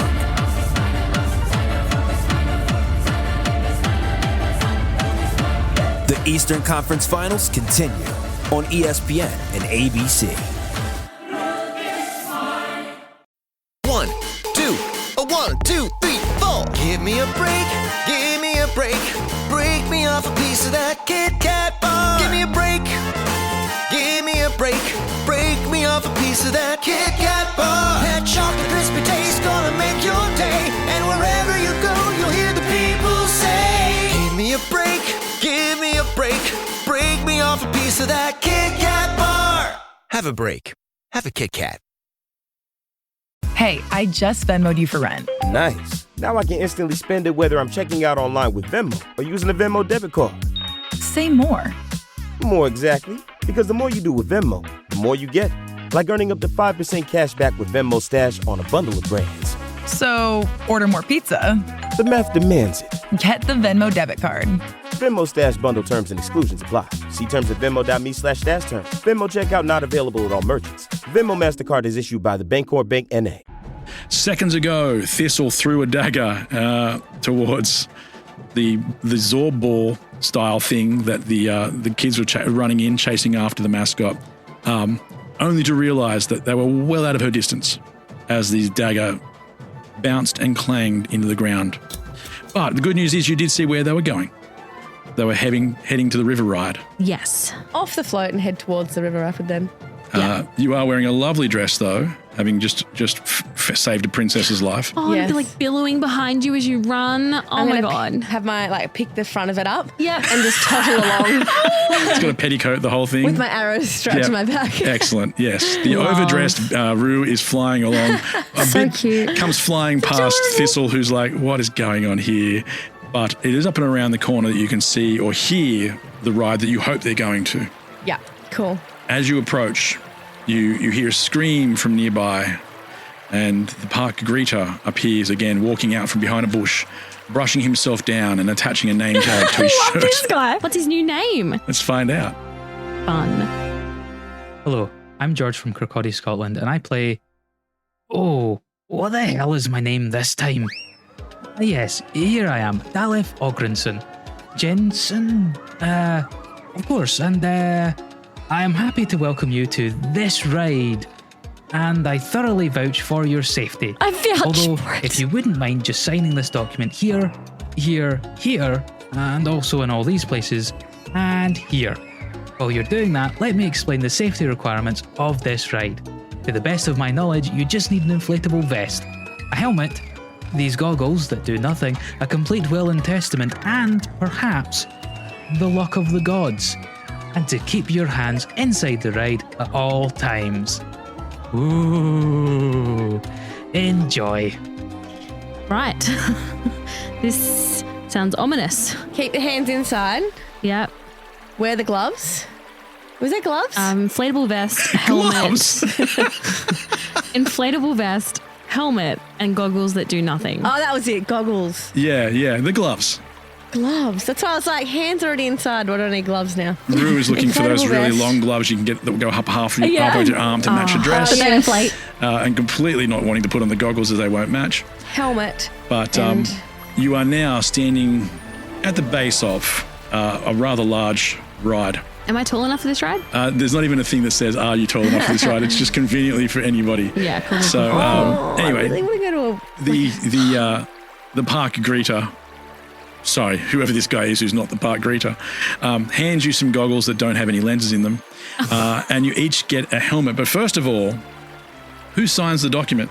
Oh, it's a waiver, right? It's a waiver. I've done enough signing in my day. Yeah, I knew you weren't going to sign Get it. fucked. Oh, I'll sign it. Rue signs it, Biddy. Oh, I thought you meant like who's taking responsibility for the party, but you mean No, like you individually. can't. Everyone has to sign their own document. And Thistle said, "No, fuck that." Are they still going to let you on? What are they going to do? What are they going to fucking do? Yeah. He's only one guy was going to go change to a security uniform. He could call all the others. There are no others. He could call them. But he won't. He won't. Okay, so Rue signed it. Thistle is. It was a putting firm foot down. no. Firm no. Yep. Biddy. Nah. Biddy says no. Rue. They don't hold up in court anyway. Yeah. Rue. As you sign it, the park greeter just steps back and gives you a little party favor. One of those things you blow that make the noises. The little blower things. But this one looks like a Viking horn. And he says, "The luck of the gods." And he says it like it's a really important thing. That's all. It's a happy place. The luck of the gods. The luck of the gods. Now, they did give you each a helmet. There are 3 helmets. One has a crack in it already, but I can tell you this. The helmets will protect you from 2 impacts. You can choose to use it to stop damage from 2 impacts. The cracked one will only help you for 1 impact. Who's taking what? I'll let the crack one. I'm old. You're already quite damaged. Yeah. All right, so girls, you're fine with her taking that helmet? Yeah. I did cause a bunch of the damage to Thistle. I guess so. Don't forget those helmets. You can see the ride now. It is definitely one of those river rides. It's a mountain range, to be honest with you. Cool. And this thing seems to rise up through different tunnels within the mountain and caverns and caves, all at different heights. And you can see waterfalls where they come flying back down. Fuck, this is cool. I'm drawing it as we speak. You also hear something as one of the rides leaves on. And the park greeter is standing there and he's about to tell you enjoy the ride. He's pointing up to the sign. He says, "Enjoy the..." But then he stops because the name of the ride keeps changing. And in fact, you can hear the last lines of a spell being cast by someone who still has a book that you've been coveting. And you hear splish, splash, splash and sploo. Which one you do is up to you. It all starts when you say stop. That's the one that you got. And the name of the ride is now flickering by and changing very quickly. There are 4 names. The first one, because this is the Viking ride, is Ragnarok and Roll. Nice. The second one is the Awesome Thorsome. The Thorsome? third one, Thorsome, for Thor. The third one is Too Freya, Too Furious. And the last one is the Odinferno. All you have to do is say, stop. Yeah, on the one that we want to Yes. do.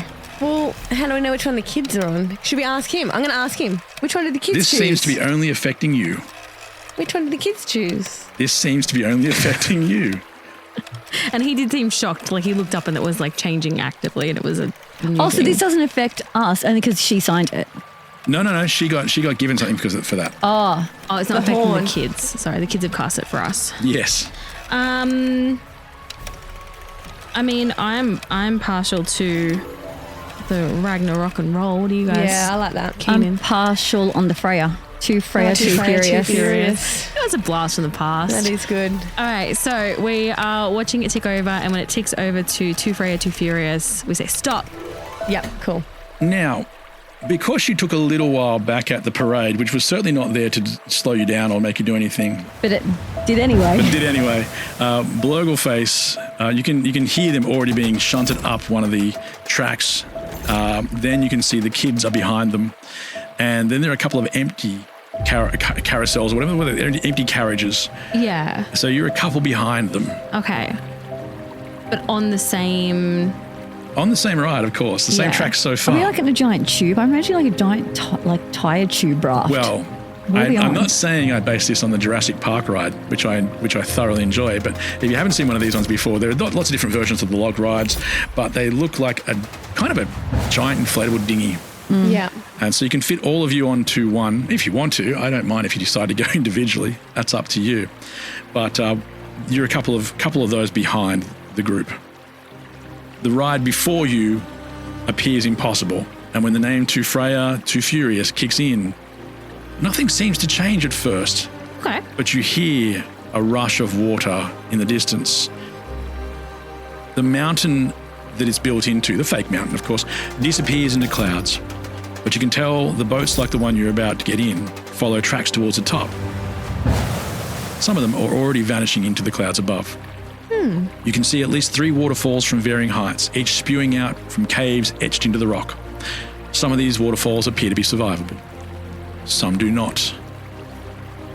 The largest one falls directly onto rocks. Oof. The boats have already begun to head up, and you lose sight of the mascot as her boat turns into the mountain. The boys are not far behind, but you see them reach for a lever and miss. So instead of following her, they go a different way and seem to have accidentally selected a different path. Okay. There are 3 boats between you and them. On the, like the levers attached to their boat, is that what you're saying? Or there's one outside? It's outside. You've got to reach it as you go past. But they've missed it. They've missed it and gone up as a well. different level. Up a different level. Shit. And that very highest one has rocks. Oh, these boys are in danger. Because I think they thought they were going to bypass that. And I think they're going to head right up to those giant mountains. Potentially. Well, in the meantime, your boat has drifted up to the dock next to you. All aboard. All a fucking board. All Let's right. go, kids. As you clamber on board, you find out what was going on with that water. The Too Freya, Too Furious ride is the same as the normal ride, but faster. I like it. Well, you won't. It's faster, which means that all of your skills and actions will be at disadvantage. Okay. Okay, and there's still 3 boats between us and the boys. Yes. Is anyone on those boats? No, they're empty. Can we just get up and try and jump onto those boats? You could. Yeah, There's a bit of distance between you and them, but the boats are But along. we're faster. The boats are, and you're in a you're in a tunnel of water, I guess you could say, a hollowed out pathway for the water to the boats float in. So you'd have to be able to get over the wet area, the water, to get to the other boat. They're not next to each other. There's a gap between them. No, I'm kind of seeing them in front of each other like a line. Yeah, but there's water between them. Yeah. Yeah, I think we need to like jump ahead to the first boat. That's what I think we need to do.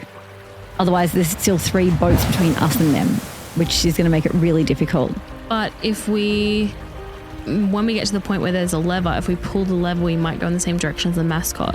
What if we all divvy it though? To give us 3 chances at the lever.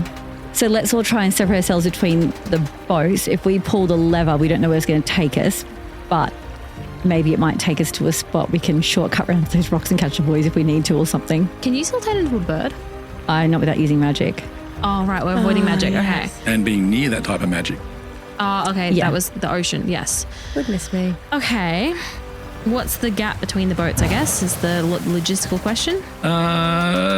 Feet or meters? Meters, please, always. 2-3 meters. Okay, doable. Great. I think. If my acrobatics is doable. Okay, I'm going to go first. Okay. I'm going to steady myself on the edge. I'm assuming you guys are balancing out the boat a little bit. We'll definitely try. Well, here's how it works. It's actually a mess. It's based on your strength score. So what is your strength score? Oh, shit. -1. That's 8 then. Do something else. Go dexterity. No, it's not. The rules are Why is it strength? because you're using the muscles in your legs. 3 meters. Given your strength score, you are capable of jumping 8 feet horizontally. Sweet. So you can you're do able it. to do Yeah. it. So the good news for you is you can, with a running start, jump to each boat. They are stable enough at the start that you could do this, but as soon as one of them is on the rise, going up, getting lifted up, this won't be possible. So one of them has already gone up, but you can get 2 boat lengths by doing that. And that is what I'm going to do. Which is easy for you. But, Rue, what are you doing? Well, I'm trying to steady the raft back. I'm just sitting here. Yeah, so whoever goes last won't have a steady raft. Which is why you'd probably want the strongest person being you. Biddy is way stronger. Yeah. But she is shorter. Can we tie the ropes together? Can we rope something so we can pull them together? Yes, the If they rafts. fell in, you could pull them out of the water. But it's very dangerous to fall in between these rafts. So if we can get Biddy or someone to that second one, rope over, pull each other towards each other Yep. to tie them together. Working. Okay. And then Biddy goes, great, I'm going to rip this one over now. All right. Who Like wants a to throw a chain. rope? So I'm assuming I'm at the second boat. Yes. Yeah. Okay, I'm going to second boat. If Biddy can get to that first boat, I'm going to rope over and we're going to pull ourselves towards each other. Like, it's not to keep them together, it's so that we can move between Get the across boats. them easier. Yeah. Okay, cool. I'm with you. Biddy, you are much stronger than the other two, but your height and it can be of impact. Yes. Strangely, it's not of much of impact for jumping long distances. So you can get about 16 feet. This is an easy jump for you too. Oh, cool. Okay. Apparently I have good jumping. You do. You've done the math. Well, yeah, I would like to run and jump to the boat that I've been asked to jump to. I'm not even going to make you roll because you're landing in something rubber. So even if you lost your footing, which you absolutely will when you land, Yeah. you're going to land in a rubber boat Actually, reasonably can I comfortably. add one thing? Sure. I would like to unfurl some rope and leave it in the boat that I'm leaving with Rue and jump, so I don't have to throw it back. So you're going to take rope with you as you jump. Yes. Well, I'm going to unfurl it, so it's in my bag, I guess, but it's, I don't know. I'm holding rope. Kind of, I do need to. I know. I'm holding one end of the rope and I'm leaving the rest of it pulled in the boat that I'm leaving with Rue. Yep. I'm hanging on. Okay, the jump is not difficult for you. You land, you do fall, but you're not going to take any damage. It's not very comfortable when you land. But you are in the middle and there is a bit of rope already Between there. those two boats. And Rue wants to throw the rope. Again, not complicated. You have rope between three of these carriages Yes. or boats. So we're And close. Pull them closer together so you're near each other as they start hitting the ramp that goes up and clinking and clanking, being drawn towards the first cavern. And once we've got them close enough, are we all climbing into the frontmost boat? No, let's let that one go through as a tester. Do you want us to all join you in your boat? No, I don't. I think we should stay in them separately in case something happens and we can then undo it and let it go and sacrifice and jump in. We've got decoy boats. Wouldn't I be great in a survival situation? Honestly, guys, if we were out rafting, if we had rope, I would have us sorted. Yeah, well, you've got a I would plan. save our lives On a in River real Rapids life. ride, yeah. On a real life. specific ride. No, I think that's a transferable skill. I think that is. I think you should put that on your resume. I've survived so many times. Boat in front of you continues straight up because there's no one there to pull the lever for the first boat. So No, it starts there's going not. further and further up into the clouds. Thistle, you're the first to grab that lever. It's outside the boat and it is difficult to get to. You weren't meant to be able to do it. There's meant to be somebody there doing the ride, but Yeah. recent pay cuts have meant that some people aren't working here. There's just one park greeter. We've seen at least 3 people. They all had different names. True. Right, in my inventory, I've got a sickle. Yeah. Can I use that sickle to try and grab and pull? It could even cut through it, but yes, it would certainly do it. It has reach. I'm going to make it an attack roll. What's your to hit bonus for the sickle? +2. All right, give me a roll. It's at disadvantage though because you're too fast, too frail, or too frail, too furious, something like that. I enjoy nice harmonized 3 and 4, take your pick. You miss, and you go to the second level, followed by Biddy. Yeah, I'm just wondering logistically what this means. Like, if I succeeded, but her boat goes in a different direction and we're attached. Yeah, sorry, I probably wasn't articulate enough. I was too excited thinking about it in my head. Okay, not a psychic podcast. So, my idea was we each kind of get a turn, and if we are unsuccessful, Yeah. then I can just go, oh, well, fuck that, jump back into the second boat, cut that one, sickle it, fucking since it's so sharp, sickle that through and be like, that boat's going. That gives you time in the second boat now. The first boat is gone, heading up to the second part of the ride. The second boat, though, has Biddy and Thistle in it, Yes. Now that you've joined me, yes. and you're right next to that lever. Yes, I have little arms. Master, I have little arms. Biddy's on the edge trying to Big reach head. with her little Tyrannosaurus Rex arms. I think Rue should be trying to reach this one. Oh, no, she's in the second. She's in the third So if one, if yeah. we succeed in this one, she'll jump in with us, and if we don't succeed, we'll both jump in with her. But I think you're right. They had the right idea with the sickle in terms of reaching. What have you got on you? Have you got something I can... What's in your bags? I have... What happened to the Oh, no, I have an stuff? umbrella. I have an umbrella. That has a hook. There we That's go. a hook. Okay, cool. But you got longer arms. Okay, so hold my legs. Okay, I'm Well, strong. I lean yeah. over and use the umbrella to pull. Perfect. Sweet. It's a +6. The umbrella has an attack roll. Yeah, it's a weapon. Oh, I love this. So anyway, 8 all up. Okay. you know what it is. You got to beat 15 just to Fuck hit this lever. It's me. not too hard. So that should have been easy insight. It really should have been. But we have 3 chances because of your genius plan. Cut and run. Cut and run. Yep, we cut and run. We're jumping into the last boat, our last chance. Rue, the 2 of them have now landed next to you in the boat. Yep, and I'm going to try and pull the lever for the last time. Yes. All right. It is a little bit out of reach. I assume one of you hands her the umbrella. Yes. Yep. I'm going Roll to hook me. it around. I look at her, I'm Do like, I it use- is all on you. Because this is a really good umbrella. Fuck off. Fucking this umbrella. I got the same as you. No! The boat continues on to the second level, and you hear the mascot screaming, but not in fear, but in fake fear inside level 1 of the boat. You are now moving towards the second lever. And we have no idea whether or not the kids have pulled that one. You do not. I mean, you know where the mascot went, but she's not being followed by the boys. She's not being Yeah. followed by you. That's the start. That's something. That's something. You don't know if the boys have stopped at level 2 or they've headed to level 3 Yeah. or level 4. Destroying more mountains, okay. Okay. But it's another lever, and as exciting as it's going to be to our listeners as we roll dice to try and pull the same lever for the 4th time for another Hey, different lever. Different lever. On our This way. lever, for no good reason, is slightly closer than the last one, but you are too Freya, too furious, Yeah, we are so quick. You know what? and only one chance this time. I know I'm the shortest, but I'm the only one that hasn't tried to hook it with an umbrella. So can I give it a crack? And it is your umbrella, so you might have the magic touch. Yeah, but I'm attuned to it. Yes. It is +6. And I'm short. What'd you guys roll again? I don't. I did slightly better and slightly worse. But I get to re-roll 1, so that's fine. You do get to re-roll. But it's not going to matter because my the my one, other but one is a 7. 7 + 6 Yeah, 7 + 6. is not enough. Yeah. Wow. Oh. Clink, clink, clink, clink, clink, clink, and the boat heads past the second No. level towards the third level. I mean, this trolley problem's a different kind of trolley problem. Not It's just would you getting it pull to the lever, work. can you pull the lever?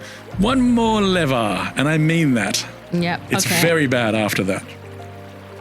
Hey, but at least, like, are we still going up or did the levers stop us?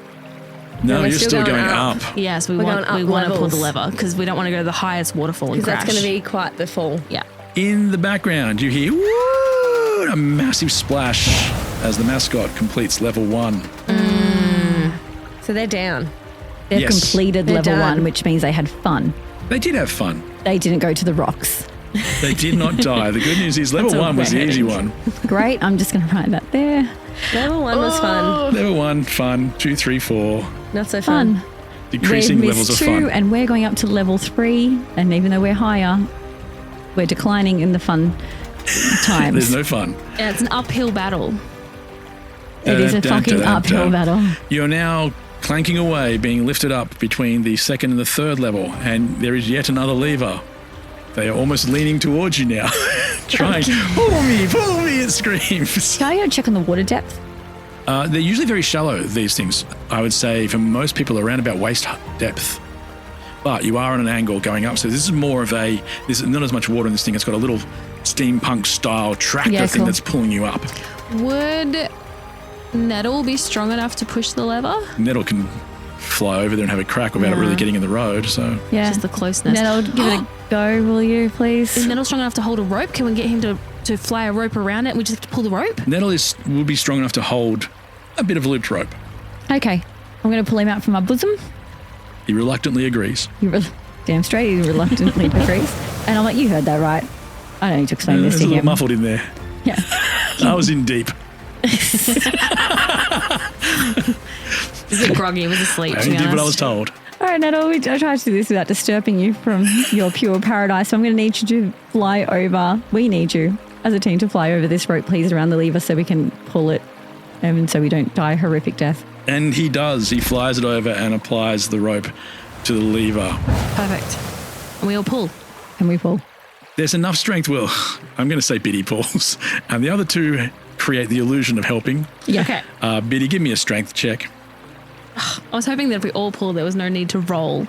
No, but I have You had to cancelled bring out. dice into it. I have cancelled out the disadvantage this Which time. I appreciate. Because they're helping. Okay. You hear them grunting behind you as if they're really giving it a go. but you feel very little difference on the rope. 18 plus 2. The lever clicks, Oh, nice. and the boat twists into the mountain into the third level. As soon as you go in there, it's dark initially. The transition from the outside to the inside affects your eyes, but when you start seeing what's going on around you, you see some chomping shark's teeth in front of the ride, and the boat is sliding towards them with the intent of letting the boat straight through. Of course, it's a ride. It's supposed to scare you and miss. They shudder before they slam down, before slowly rising again between boats, some of the other boats in front of you. The timing does seem off though, and one of the boats in front of you is crushed by the teeth. What remains floats towards a plummeting waterfall on the other side. I want to look and see if there's any levers that are near the teeth that might control Stop it, yeah. No levers, but lots of gears and so forth controlling it. It's a very, as I said, steampunk style. Steam and some of the gears. Well, give me a perception check. And again, at disadvantage. Everyone's looking around for something. Everyone roll, but you're all at disadvantage due to Too Freya, Too Furious. 10's my lowest. 16. 9's my lowest. 16's my lowest. Oh, Biddy. No, we don't need perception.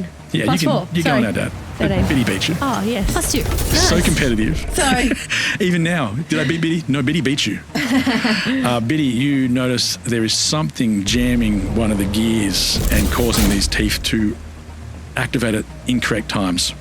Oh, that is the opposite of what I thought we were going to have to do. Same. I thought we were going to jam the gears. The gears so they didn't open. It's just they're slipping. So unfortunately, instead of it activating as it's supposed to between boats, sometimes it's activating in the middle of boats. Rue. Yeah. And I point at the gears and I'm like, okay, can you see those gears over there? They're jammed and they're not doing what they should be doing. Yeah. Is there any chance that you can use an arrow to dislodge that? I think there's every chance I can do that if I roll correctly. At disadvantage due to Too Freya, Too Furious. Yes. Which you picked. Okay. We did. So I need to get above a 15 here twice to be able to Well, you've got to add your attack.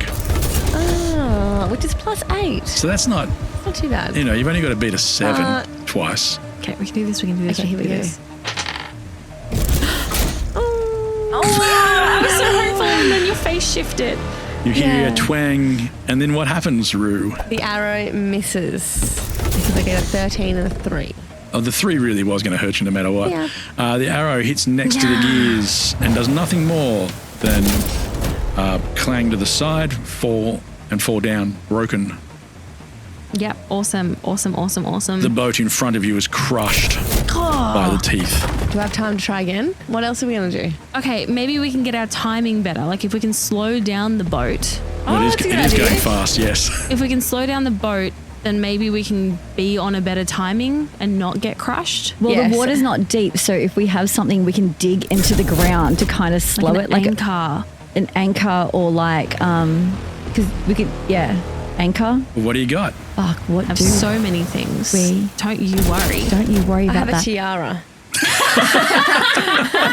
What has everyone else got? Yes. Can we use the umbrella like an anchor? Like it's got a hook on it. Yeah. Surely, if this is steampunk, maybe there's some kind of mechanics underneath the ground in the water. You mean There's a track of some description. Like a track. Can we It hook bounces most of this way. You've done so well Yes. hooking onto things on the side so far. But it's underneath. Yeah. Kind of like Well, underneath and that, it'd be probably a bit smooth because it's the flat section. It goes faster. Okay. But on the side of the track, there could be things. I was envisioning like slots Yes. that it's like teeth to grab onto and it rolls as it goes up. Yes, but you're not going up anymore. You're in the downwards. we're down. Yeah, because you came into the thing, so you start getting to do the fun inside of the part of the ride where they show you stuff like it's a small world. Yeah, okay.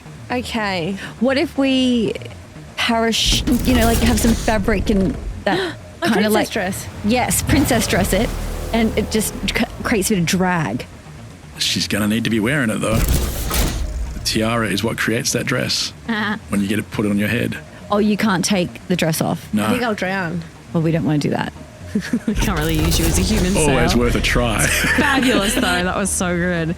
I'm not stopping you from trying that. I'm just saying she's going to need to stay in the dress. But then I will be outside of the boat as well and it might chomp at You know the what? That's wrong okay. time. I've got a big flowy black corsetti dress on. So let's try and use that. I'll take it Yeah. off.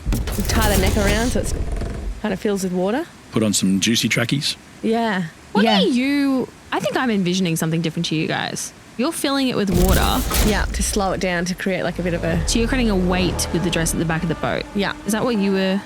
No, but I do like that. Okay. Now she's turning it into like a sock. Yeah, okay. it'll fill it up, create it like a drag. Yeah, I guess it it's like creates an anchor. Yeah, it creates a bit of drag. So at least we can slow it down and not stop. Yeah. So like a fishing net situation behind a boat, but like it's not a net, so it's going to create. Yeah. Okay, yep. I'm with you now. That's going to create, I mean, if I know anything about physics and I don't, and inertia, which I don't, this is going to work. So lucky for me, I've always got in my bag my juicy trackies.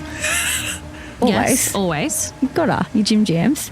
So I'm going to take that off. It's just the gals around. The kids can't see, I'm assuming, right? Nettle's seen so much today it doesn't matter. No, Nettle's fine. He lives inside these bosoms. I'm just worried about the young impressionable boys. Nah, they're elsewhere. No, they're elsewhere. Great.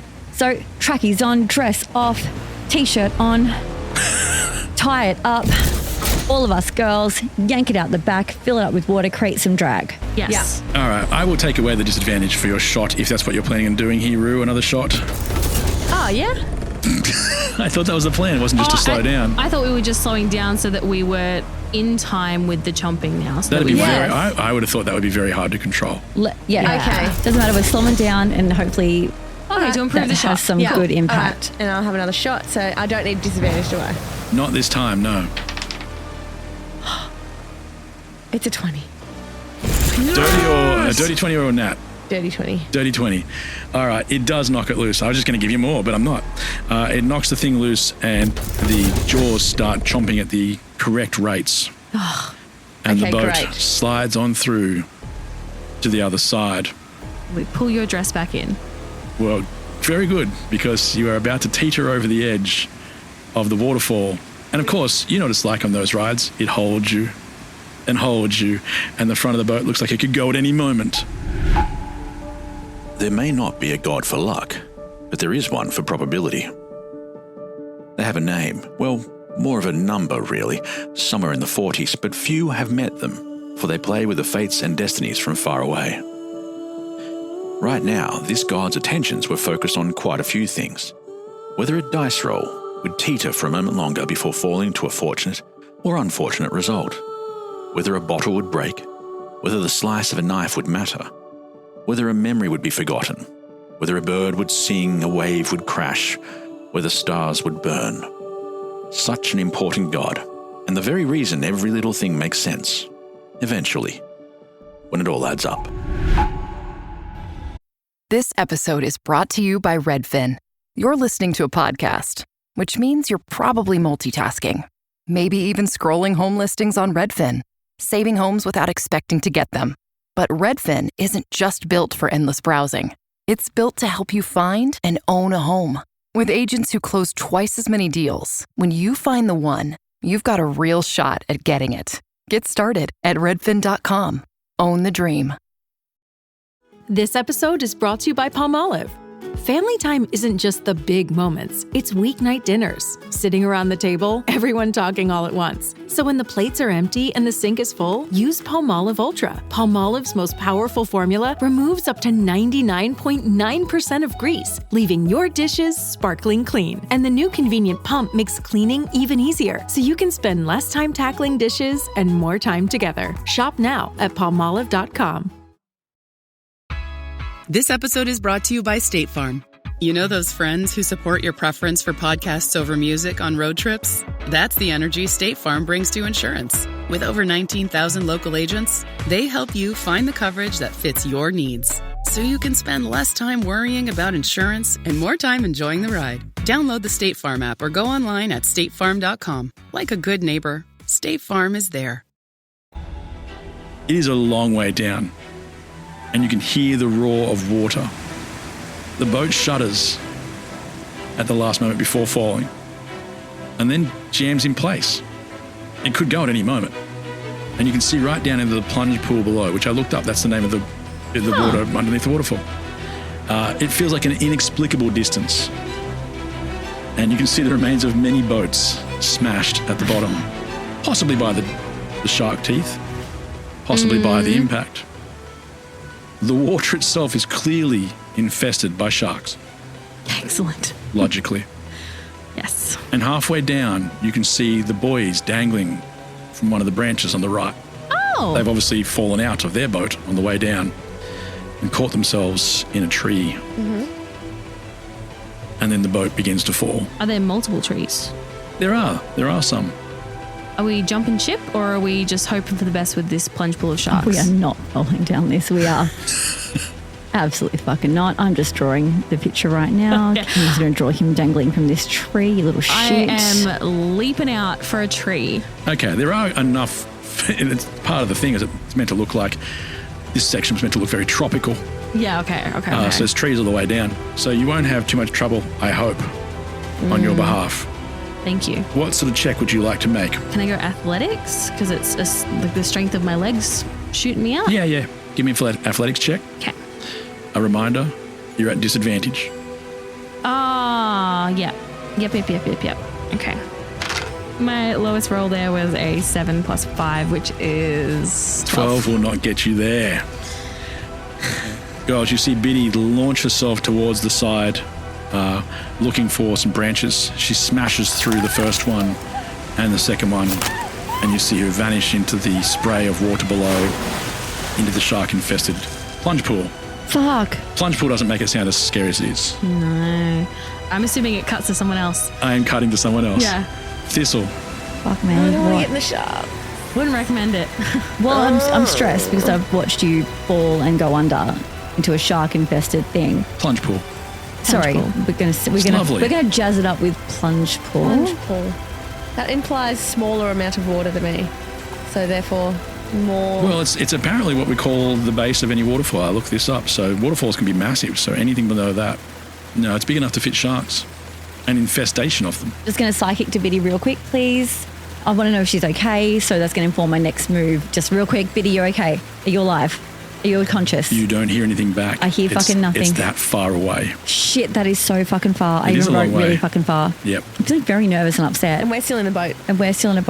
Careening over the edge of a waterfall, yes. For quite some time now. I think I'm going to stay in the boat. I mean, not challenging that. I just love the way, you know what? Fuck it. Well, just going to sit back down. It's either I land. It's designed for this. The boat crashes, yeah, and we could possibly stay in it, or I could possibly jump through a tree, possibly miss, possibly land in the water, boatless. As demonstrated. As I've just You're watched. welcome. Yeah, and you're right, the raft is made for this. So I think the chances of survival might be a bit better. No offense, Biddy. Oh, dude. No. I agree. Let's stay in the boat. And then we have more chance of pulling Biddy into the boat once we land safely in the plunge pool. Anything else? Well, and then we'll get the boys to jump down. Okay, so then, like, we've still got my dress. My dress is quite long and flowy. I want to give us some extra strap in. So I want to create like a faux strap with the dress. Yep. To like buckle us down a little bit further into the boat and reduce our chances of going flying out. So consider it done. Grab this. Safety I'm grabbing first. this. We're going to hold it tight, wrap it around and anchor it, and we're going down. Well, excellent, because safety first. As the boat teeters for a little bit longer and drops towards the bottom. It falls for an extremely long time. You go flying past Have the a long boys. rest while that happens. Yeah. You pass the boys. So you hear, Bye, boys! and they're like, what about us? I'm flipping the bird. Yeah. If this was actually a theme park, it'd take a photo of that exact moment. Instead, you splash into the bottom and start floating away. Biddy, at this exact moment, this is when you notice that the sharks are more steampunk style animatronics. They're snapping next to you, but not even really moving.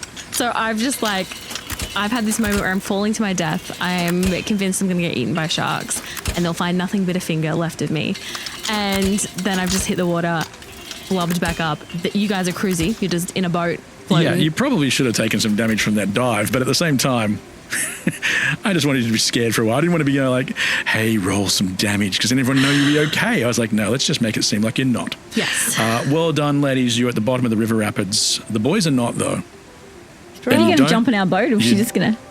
Oh, I assumed Biddy was going to be pulled back in. He just swims along behind. It's just animatronics. But the boys are not with you. And the mascot is not with you. You don't know where the mascot is. We do know that she's finished the ride because we heard she left on level 1. And I do know that there's one boy hanging up in a tree. Both of them were. I think that's a them problem. That's a them problem. Well, look, as long as they're hanging by that tree. And hey, the point was to keep them occupied, and they are occupied. They are clever enough to get themselves out of this. I reckon this is not the fucking first time they've done this. I don't think it's even the second time. Like that they've done. I think they're the ones that clogged the gears. 100%. I think they fucking love this shit. They thrive of danger. Yeah. And they thought it was so funny to watch boats get smashed up by the shark. Yeah, I just they thought that was really funny. They clogged the gears up and they were like, hee hee hee. Ladies, you did say to me you knew that she got off the ride. Yeah. How did you know that? We heard her go wee at level 1. Okay. And there was a splash, and it was a positive thing that we heard. Very positive. I think she enjoyed herself. Okay. I think she may have enjoyed herself enough. To go again. You notice as your boat comes around to the dock, if you wish, you can just go again. It's clicking past the dock. You cannot see the mascot anywhere. She could have gone up or out. Let's stay and wait. Yeah, we're not going to find her. You can get off the boat. Let's go off the, can we just go off the boat? We're at the start again. I think so, because at the beginning we could see these waterfalls. Yeah, so it must be circular. So I think if I were her and I had the time of my fucking life, I'd be like, what's on level 2? She may well be. To see the other, yeah, okay. Because she did level 1. You also know that level 3 wasn't really great. But she doesn't necessarily But she doesn't know that. Wouldn't you go one by one and just see? Maybe. I'm just saying level 2 might be great. Okay, let's divide and conquer again. I love that, yes. Let's go like, okay, we know that we've done a level 3, we're fine. Boys are hanging up in that tree, hilarious. You guys just hang there. I reckon 2 of you or 2 of us go off and one of us monitor the boys to see if they drop or something so they can be like, get here, little rascals, give me that book. You won't be able to see them from your current position. There is a viewing area. Most of these rides have a section where you can stand and you'll get absolutely soaked by the boats coming down. But at the end of this one, it turns a corner to go back to the docks, so they're out of view. Okay. Unless you go to the viewing area. Okay, so I think one of us go to the viewing area. I think me being the weakest in terms of jumping and leaping and stuff, and I just failed miserably, I'll go to the viewing area. Okay. You 2 go. I was going to be find bag the mum, but mascot. that's good. Do we need to find the mascot, or do we just need to keep an eye on the boys? We just need to keep the boys separate from the mascot. Yeah, I think those little tricksters are good. So I think we need to keep eyes on all. Okay. I'm exhausted. I fucking hope. I'm going to be like, girls, I hope. How long do you think it takes for a soul back in a vampire, do you think? Or work out some chalices, you know? Well, I mean, you're at a theme park with no lines. You've only been on 3 rides. If you'd been lining up, you'd have been there for 3 days by now. All right. What are the other 2 doing? Do we have to go on the ride again, or can we just come to the viewing area and just watch the boys until... Just wait until they fall. Wait until either old mate circles back around or they can't climb out of the tree. Yeah, you're right. She's already gone. So if someone waits at the part where the ride starts again, because we assume that she's going to go down the ride and come back around. Yeah. And one of us goes to the viewing area. To keep an eye on them, yep. Then we've got eyes on everything. We've got the eyes on the exit, we've got eyes and the entrance, and then eyes on the boys. Yeah, love it. Let's do that. I'm going to go look at the boys. Go for it. I'm going to stay right here because I'm old and out of breath. So 2 of you have headed off to the viewing area to watch what happens with the boys as they dangle precariously above not that shark-infested plunge pool. And Biddy, you are hoping that the mascot comes back around. Is that right? Yep, or that if the boys do jump down from the tree, I'm ready to intercept them when they're leaving. Yeah, good idea. Good idea. Because, girls, when you arrive back at the viewing platform, you don't see 2 boys. Fucking knew it. Dangling from the tree. But Biddy... Do I get a heads up from the girls that they're not there? It doesn't really matter if you do, because you see 2 very soaking boys drifting in the water alone without the help of a boat. They've just let themselves go and landed in the water. So they're just drifting by the dock area. They're not actively swimming, they're just drifting. They're just drifting. And Solo tries to get out at one end, and Tupelo tries to get out at the other to split you up. You've got to make a choice which one you're going for. One with the book, one with the book, one with the book. The soaked book. Yeah, you do love the magic book. And the magic book was held by the younger one, Sallow, which is good because I'd rather help the younger one. Well, I'm assuming he has less hit points and can be damaged quicker. That's my theory anyway. I'm going to go after Sallow. And also, you're right, because getting the magic book means they can't keep doing these tricksy spells. Yeah. All right, you pull a waterlogged Sallow from the water, and he takes your hand and holds on to it. Exactly. Already he is winning you over. He looks at you with his big doughy eyes and says, "Can we go again? Can we go again?" I'm looking at this doe-eyed, beautiful little boy, and I'm just like, you've been pretty tricksy. So can I do an insight check to see if he's just trying to trick me? Yeah. Just a sucker for the kids. That sucks.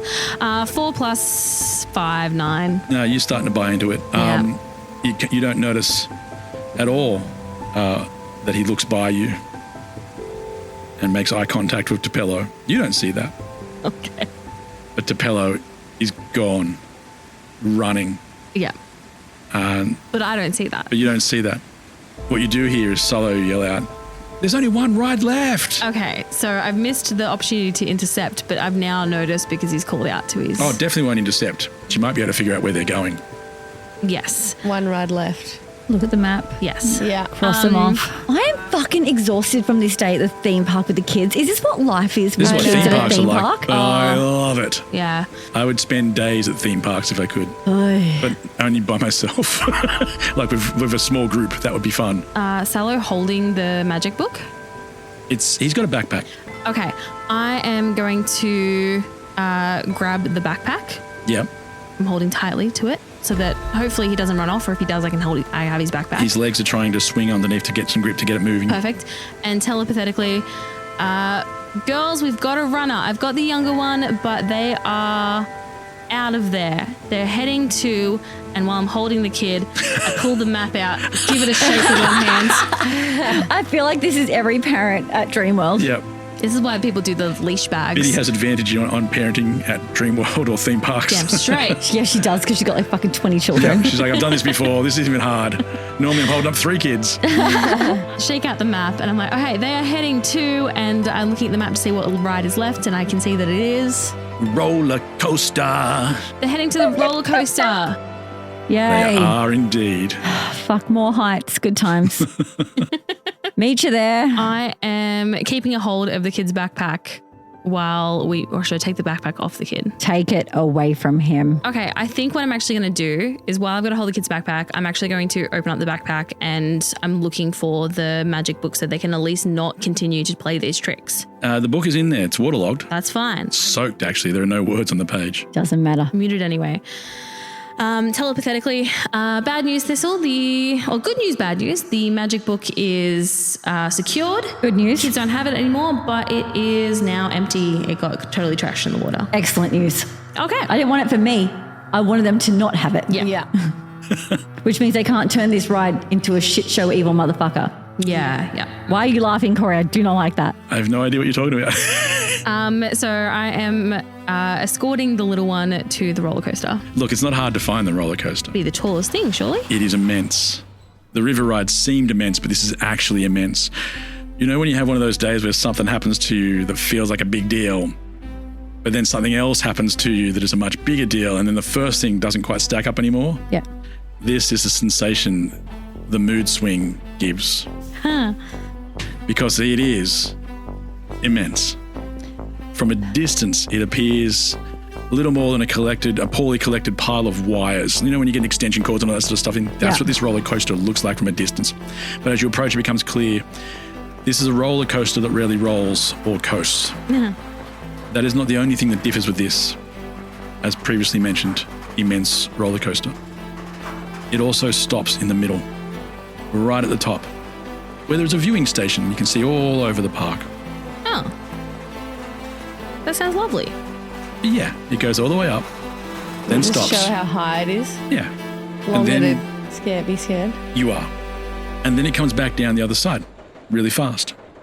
like continues on or reverses? No, it continues on. Yeah, okay. But it is important because that appears to be part of the mascot's plan to get as far away as possible from the boys. You can already hear her whooping it up as the roller coaster launches her skyward. I'm so happy for the mascot right now. Like, she seems like she's having fun, she's getting away, but we're running interference and she's still at work and still in survival mode, but at least having a little bit of fun. Yeah, getting paid. Okay. When you get to the roller coaster entrance, you see Tupelo is already launching in the next roller coaster. Gone. Clank, clank, clank, clank, clank. Okay. Salo in your hands, though, looks very apprehensive about this ride. Aww. Salo's younger. Yeah. Yeah. And he doesn't have his like big brother there to like hype him up. No. Yeah. Oh, well. Or goad him into it. All right. You so lack empathy around children. Yeah. He's been a little shit all day. You can suck it up. Nah, I just... You don't know what's he done that was actually bad. Tried to behead the mascot. Hasn't done that at once. But trying. Well, as you arrive to the roller coaster, though, the next carriage rolls in, clunks to a stop, and then you hear the ride speak. Hi, I'm Lily Percifield. I'm Campbell Duffy. And I'm Olivia Rose McCain. We're from the Gals and Goblins podcast, and we play the Mood Swing roller coaster. Hey!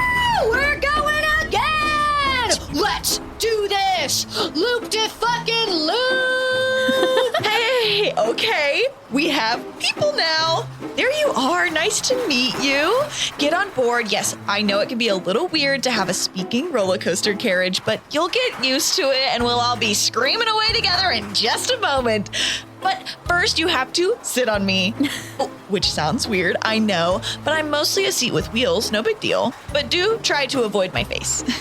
Then I'm going to put my arms around you just to hold you in. Aww. But before I do that, here's my friend. Woo! Come on! Let's go! Screw the safety routine. We've got this. Gravity is for wimps. Wimps! Yes, okay. Please ignore carriage number 1. They're new. This is their first day, so the excitement hasn't worn off yet, nor have they lost anyone yet because they seem to be fine ignoring the very important safety speech, which is my job. As I said, it's their first day because the last carriage number 1 didn't think safety was important either. So maybe think that through. Anyways, yes. Please take a seat and allow our lovely carriages to wrap their big metal arms around you until you hear a healthy click. And remember the slogan, no click means a lot of ick. That's true. It really does. Stuff goes everywhere. Nobody cares. Let's ride. I'm gonna live forever. Let's rock. Oh no, do people still say that? No, they do not. Yay! Oh my God. I've missed the Gals and Gals. Goblins. I've missed them for a while. We haven't had them represent themselves on our show for a while. That sounded great. Weren't they great? That. Good show. So cool. Good show if you get a chance to Mood listen swing to roller it. coaster. You are, well, right in front of the mood swing. I was about to say you're on board, but I mean, it is your choice. I don't want to go on the first carriage. Yeah, she does sound a little bit off the tracks. Yeah. I thought you'd totally vibe with that. Unhinged. I am actually going to stay back. I can see that Salo is looking a little nervous about it. Can I have a look around and see if there's any like food stalls or like carnival games that I could take him to instead to make him feel better about not really going? close to this ride. This ride has like a lockers section and a viewing platform. Yeah, okay.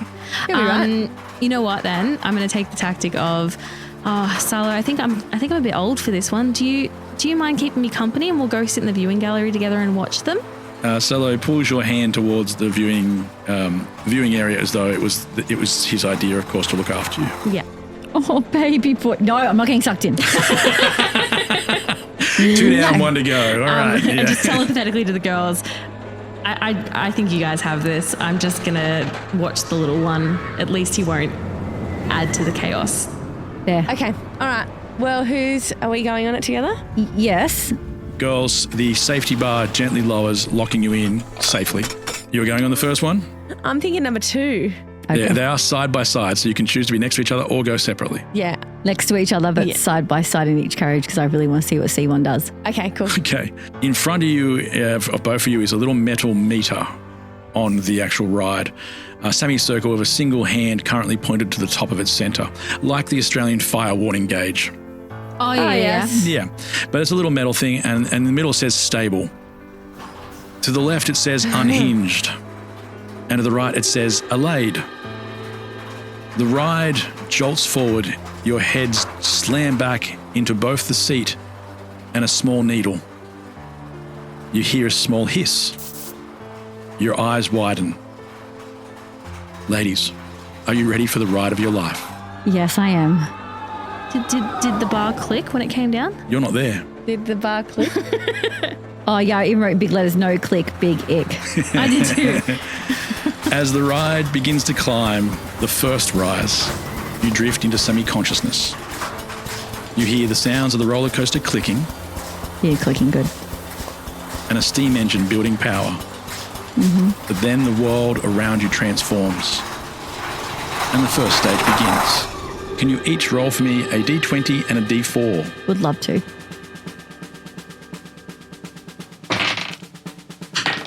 What does the D20 say? 10.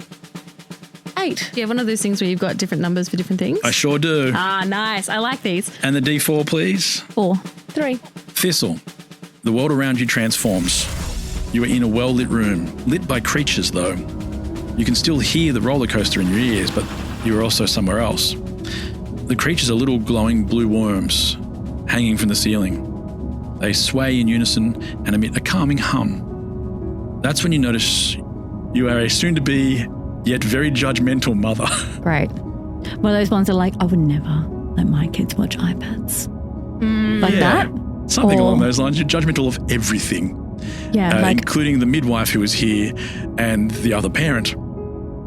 Rue, you are a bitter baby. I don't know how you've been, why you're so bitter. She's a baby? Well, you will be in a few moments. I think she's your baby. She's your baby with telepathic powers. There is a midwife and the other parent is there giving, let's call it support. Are they holding the light? They may be, well, no, because the lights are coming from the worms, okay? I was doing more than that when it happened. Okay. I was very useful. Are we humanoid? You can be whatever you want to be. What you do know is you're a baby. Well, you will be shortly. What did I grow out of that? A bitter baby. Why? Is my milk off? And your mother can hear you. Oh, everything I think. Is the milk off? Oh my God, I eat an organic diet and I'm perfect and every child I've ever had is breastfed immediately because I would never formula feed. Just judging everyone. Sounds about right. So just to be clear, real life Stacey is like, hey, whatever the baby eats, the baby eats. You know exactly. What I mean? Full support for parents doing what they got to do. Full support, man. I'm like, do what you do. But right here, right now. But right here, right now, the character is saying, yourself a midwife. You call yourself a midwife. Where'd you get your fucking degree? A cereal box? Lovely. Bitter baby? Oh yeah. Well, I'm fresh out of the womb, aren't I? You're about to be. Yeah, well... You're hearing somebody say push, but this is not a language you know. For some reason, you're telepathically capable of speaking a language you've never heard. Are you kidding? Can you see the size of this? Are you joking? I have a perfectly little shaped head right now, and it's about to go through a tunnel that I don't want to be squished in. Shut up and get out of me. I don't want to. It's dark in here, the lights are off, and I'm about to go and eat formula or breast milk that tastes like shit. You don't know what fucking taste is. You've never tasted anything. You've just been fucking fluiding through your nose and mouth. I think that's how it works. I don't know. No. Umbilical cord, something like that. I don't really know how it works. How do they not breathe in there? I don't know. They got the cord. They do. They breathe the fluid. That's fucked up. That can't be right. Embryonic fluid. Do they really? Yeah, in their nose and mouth and everything. Yeah, well, I like being an amphibian. Is that what it is? Oh, God. Well. I like being an amphibian. Well, at this point, I'm just going to put all my arms and legs out and go, and try You bitch! Oh, my fucking God! Oh, my God. You're trying to stop yourself from getting out. Yes, I'm a bitter baby. At this point, I'm like, cut her out. Cut her out. Oh, no. Sorry, wouldn't you? She's going into a star shape. I don't even like them at a straight line. She's all limbs. Oh my God, my arms are actually so tense thinking about this scene because I just really hate it so much. Like one of the things that really disturbs her too. She rolled the dice. She could have been the bitter baby. But can I say, you have solved, which honestly, there's a goal to this one. And the goal was very simple. It was just give birth. I had no idea Indy would fight that aspect so much. But you are capable of giving a very safe well-trained midwife despite your judgment of her cesarean birth. Right. And the baby is free and you're back Well, as they cut on the open, roller coaster. No, you don't have time to continue being bitter. I do. I'm just going to flipping off the nurse. I like that. I think she can have that. Oh, gold. You're both back on the roller coaster and continuing this journey of life. That was weird. That was fucked up. It doesn't help when you roll in such awkward manners. Here, Tupelo had seen something else. Something experienced but not remembered. He saw a mother give as much of herself as possible. He saw she would have given even more, just for him. He saw her love, a power beyond the size of all things, and he watched it grow even further with his very first cry. He saw sacrifice that seemed beyond reward, and yet she smiled as she cried too, baby in arms. Here, Tupelo finally knew what he was to her. The ride continues clunking along. With a rush of air, the ride flings you down towards a series of awkward twists and turns and a few unexpected loops. I'm going to need another D20 and another D4 from everyone. I got a 19. 3. And the D4s? 3. 1. Stacey, you are in a, it looks like the rumpus sort of room, the extra room of the house that nobody knows what to do with. It's a crappy old lounge in there. Got it, seen it, lived it. There are a bunch of, I want to say adolescents, mid to late teens. You are an optimistic adolescent vampire. Love, okay. Trying to avoid anyone finding out. That you're an adolescent, not that you're a vampire. I'm just wearing like pearls and some glasses then. Oh, dearie. Hello. Indy, as the roller coaster clunks behind you, you are a disgusted bottle being used in a game of spin the bottle. Fuck. One of the other people in the room reaches over to grab the bottle and spins it. It goes round and round and round and stops on a kid who looks surprised, but then says, "Oh, don't worry about this. I've kissed lots of people. My girlfriend's just from another state. You wouldn't know her." Oh, yes. Yeah, I have heaps of We've all heard experience. these ones before. In my bottle days. You've heard everything is the bottle. Yep. But they nervously reach over and have a rather awkward first kiss. Oh, yeah. Like they both go to kiss each other, but they miscommunicate and someone kisses the nose or like the side of the cheek. Noses collide. Don't stick your tongue out first. Their teeth clash. Oh, Yes, Teeth yes. clash. They're braces as well. Yeah. So they clash. One tries tongue, one tries not to. And I'm as the bottle. Then the other one tries and they get it in the combo's Bite awful. their tongue. I love this. I'm just going to make myself spin again so this thing is over. Oh, okay. Here we go. And it goes round and round and round again. And this time stops with the vampire. The positive vampire that no one knows is a vampire. I am like, oh my God. I really wanted to. I've got a cold. I can't kiss you. I can't. You will get sick. He's like, "That's all right. I've got plenty of experience. With colds? I've been drinking lots of juice." I don't think that's how science works. You haven't got a cold. He's Just crawling kiss her. towards you already. And you notice as he's crawling over, his neck is readily available. Yep, so what I'm going to do is fake sneeze, but I'm going to let a lot of spit out of my mouth all over his face. I'm going to try and turn him off. Oh. Now, I am sadly going to tell you a story that is gross. Do we want to know? Not really, but I'm letting you know that Is it game related? This is game related because what you have just done should work. But as a teenager, I recall being at a party and it was the next morning and there were people sitting around a bonfire and I watched as people who had been, let's just say, hooking up during the night, one of them, well, she turned her head and threw up. No, stop there. You know where it's going. Stop there. I don't. She turned back to the guy she'd been hooking up with. Oh. And he went in anyway. I know. Can they hear me? Can I talk? No. Damn. You're a disgusted bottle. Well, I'm just sitting there going, ugh. He's going in anyway. I mean, Stupid the teenagers. good news is you are definitely disgusted by this. Yeah. Teenagers. In that case, I'm going to move to sniffling and coughing. I'm going to be like, I'm going to act enthusiastic. I'm like, oh, okay. All right. Well, if it doesn't bother you, it doesn't bother me. I'm going to be like, All right, let's go in. Oh, and not then that noise. as he gets closer, well, sorry, I am going to sneeze again, but I'm going to have my head come back and sneeze really hard and headbutt him. And crack him in the nose. And then he's like, oh my God, I'm so sorry. Did you still want to like go for it? After Such a dangerous move as a vampire. And you're not wrong, because let's blood will start see. flowing. I know, if you headbutted him well enough, there may be some blood. Give me a roll. It's an attack. I got an 11. Good news. You weren't going to miss with the headbutt, but it doesn't cause blood. Nice. Cool. This is a non-lethal headbutt. Okay. You hit him right in the nose, but no blood comes out, but he starts checking anyway and rubbing underneath, and he runs off to another room. Perfect. And the other person picks up the bottle and spins. They can't possibly. The problem is there's only you left. So the bottle stops, and it's not even pointing at you anymore, and they just slowly twist it back so it's facing you. And they're like, she says, what do you think? Yeah, no, let's go. She also coughs and splutters and goes, Bitch, oh my God. Can't catch it twice. Oh, no. I can't watch this. Can I roll It's so away? awkward, the bottle. Can you just self-combust like you glass? Yes. Can you explode? Yeah. I have bad news. At the end of this moment, you have not succeeded at this challenge on the mood swing. I'm so curious as that what success looked like in that moment.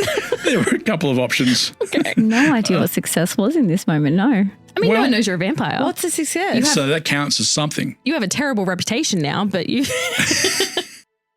People don't want to invite you to parties. Don't rush, young man. Tupelo had watched a kiss that once seemed impossible. Once, a kiss was pushed back deep in the mind. But now, with a sudden urgency, it was right before him. A necessary step. He saw it rushed and winced with the moment lost. And he saw it tempered with patience, but still touched with passion. And here, Tupelo stepped aside misguided privilege and found desire and affection shared at the press of lips. The roller coaster lifts again, and you find yourself ignoring the moment that just went through, the horror of the first kiss, which somehow you made even more awkward and far worse than I've ever considered. But now the coaster slows down and begins a climb on what seems to be a much lower angle than you would normally expect. Surely, you think, this thing should be climbing faster. And to the side, you see another roller coaster on a much steeper angle, and they seem to be much happier over there. They're climbing really quickly. And then you find yourself standing side by side with a group of middle-aged men. Oh, this is a fucking worse one. You all look roughly the same. Your belly is slightly bigger than you thought it would be, but you still have time to get on top of that. Your vision is almost still perfect, except it isn't. Your beard, though, is finally something to be respected. D20s, lady. And a D4. 4 and 2. 16 and 2. Oh, no. Oh, God, no. What? And the D4s, please. I'm just looking at the two words. 2. 1. Rue. You are that middle-aged man. Oh, God. You look down at your finger and notice a tan line where your wedding ring used to be. Oh, the worst kind of divorced middle-aged man. You're in a dark room, lit mostly by fires and lanterns. The music is smooth but a bit dated. Strange, as the members of the band seem younger than everyone else in here. Thistle. An entire hens party. The You are the entire hens party who are all feeling amazed. Everything is fantastic. I did not give Indy your word. You are a scared middle-aged man. What would you like to do? I'm like, woo, woo, we're getting married. We're getting married. It's I think I need to the overcome happiest day of my me being life. scared. I need to break that fear. So Sure. I don't know. What does a fucking middle-aged man do? Strip. Wow. Strip. Wow. Is this a stripper? Strip. Woo. Shots. He's even Cowgirl more hat. scared Disco now. balls. Strip. I'm going to walk up and say, hey, I'm a bit nervous. Strip. That'll fix it. Take it off. We're all chanting. Take Anyone it single? off. Take it. all of us until Sunday. Oh, no. Take it up. Take it up. Oh, okay, I'm going to sleuth back to the corner and sit there. Oh, you stayed scared?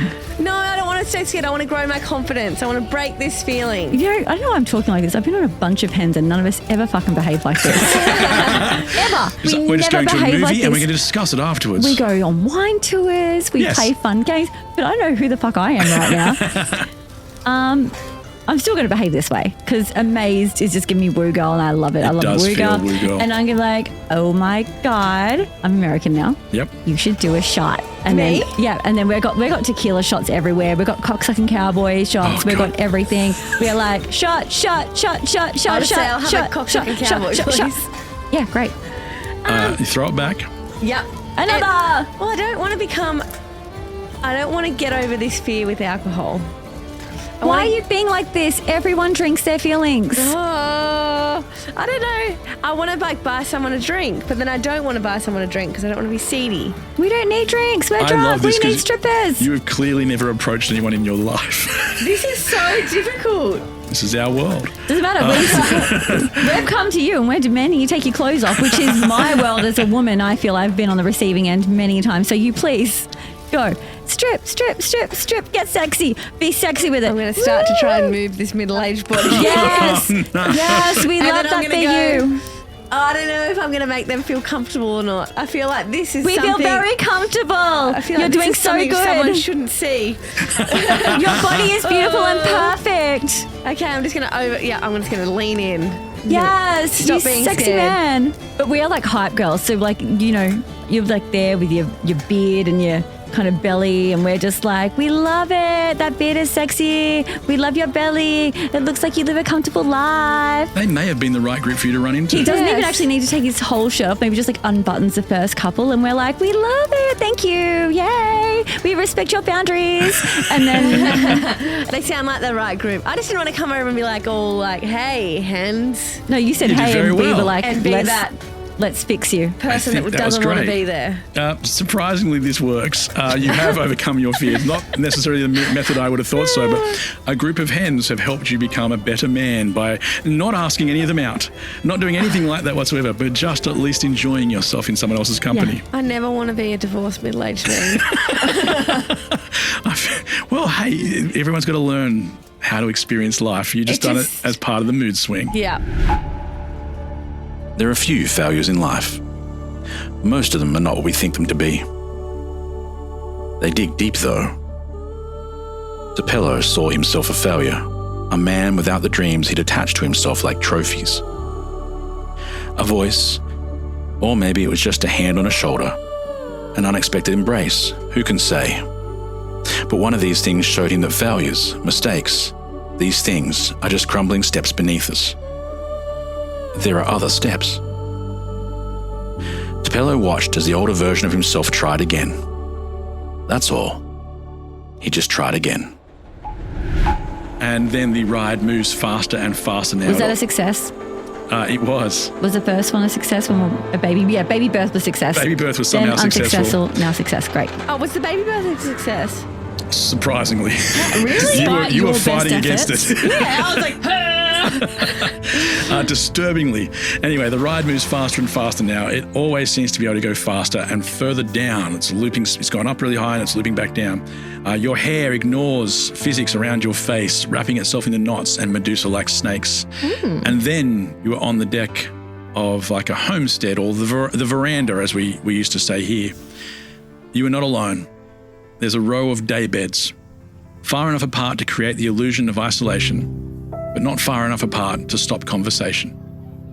They line the platform, which looks out over a serene hillside with eucalyptus trees fading into the distance. D20s and D4s, please. 16. 5. And your other number, sorry, yes? 4. 3. Oh, fuck. Okay. Thistle, you play a proud, dying version of yourself. Cool. In your last days. Yep. Rue, you play an eager doula. Come again? A doula, someone who helps... Dying assistant. Yeah, someone helps somebody pass away who would like to get home early. Oh, fuck me. I did not like when you rolled eager. I was like, that's cold. Did you say eager? Eager. You're dying, and I have to try and make you die faster? No, that's not what it said. You're a dying guide. You're meant to guide me on my path. All right. But you really want to go home. And I'm proud, yes? Yes, indeed. Of your life. All right. And you are Thistle. Oh, fuck. I'm me. Proud, dying version of yourself. Oh, sorry. I didn't attach myself to it. I just went Yeah. Well, because we hadn't in the other ones. denial. Okay. And I am...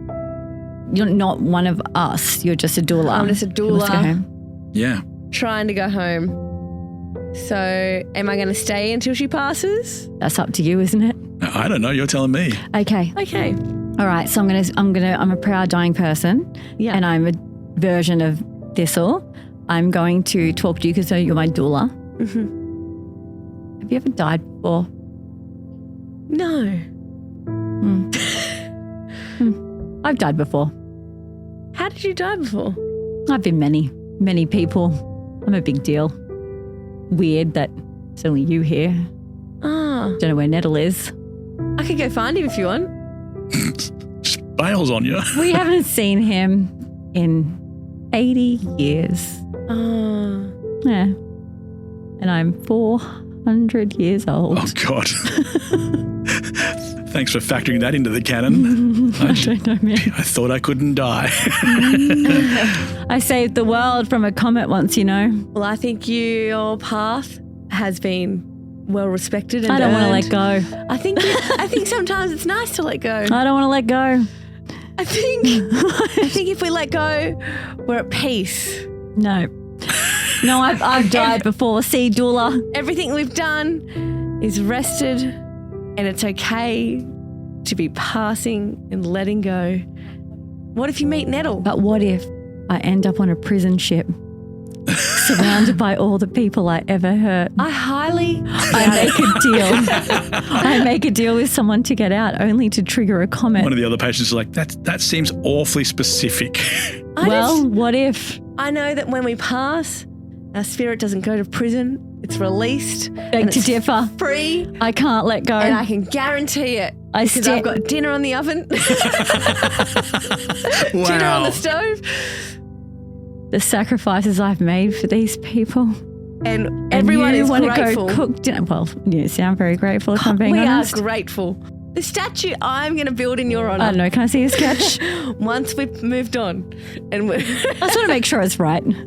Ladies, you are back on the roller coaster as it clinks up higher and higher again, having stopped for a little while. Was that a success or not success? Because I don't know what the win was. Did she? Me either. It was not a success. Oh. Was her getting home the success? No, it was letting go.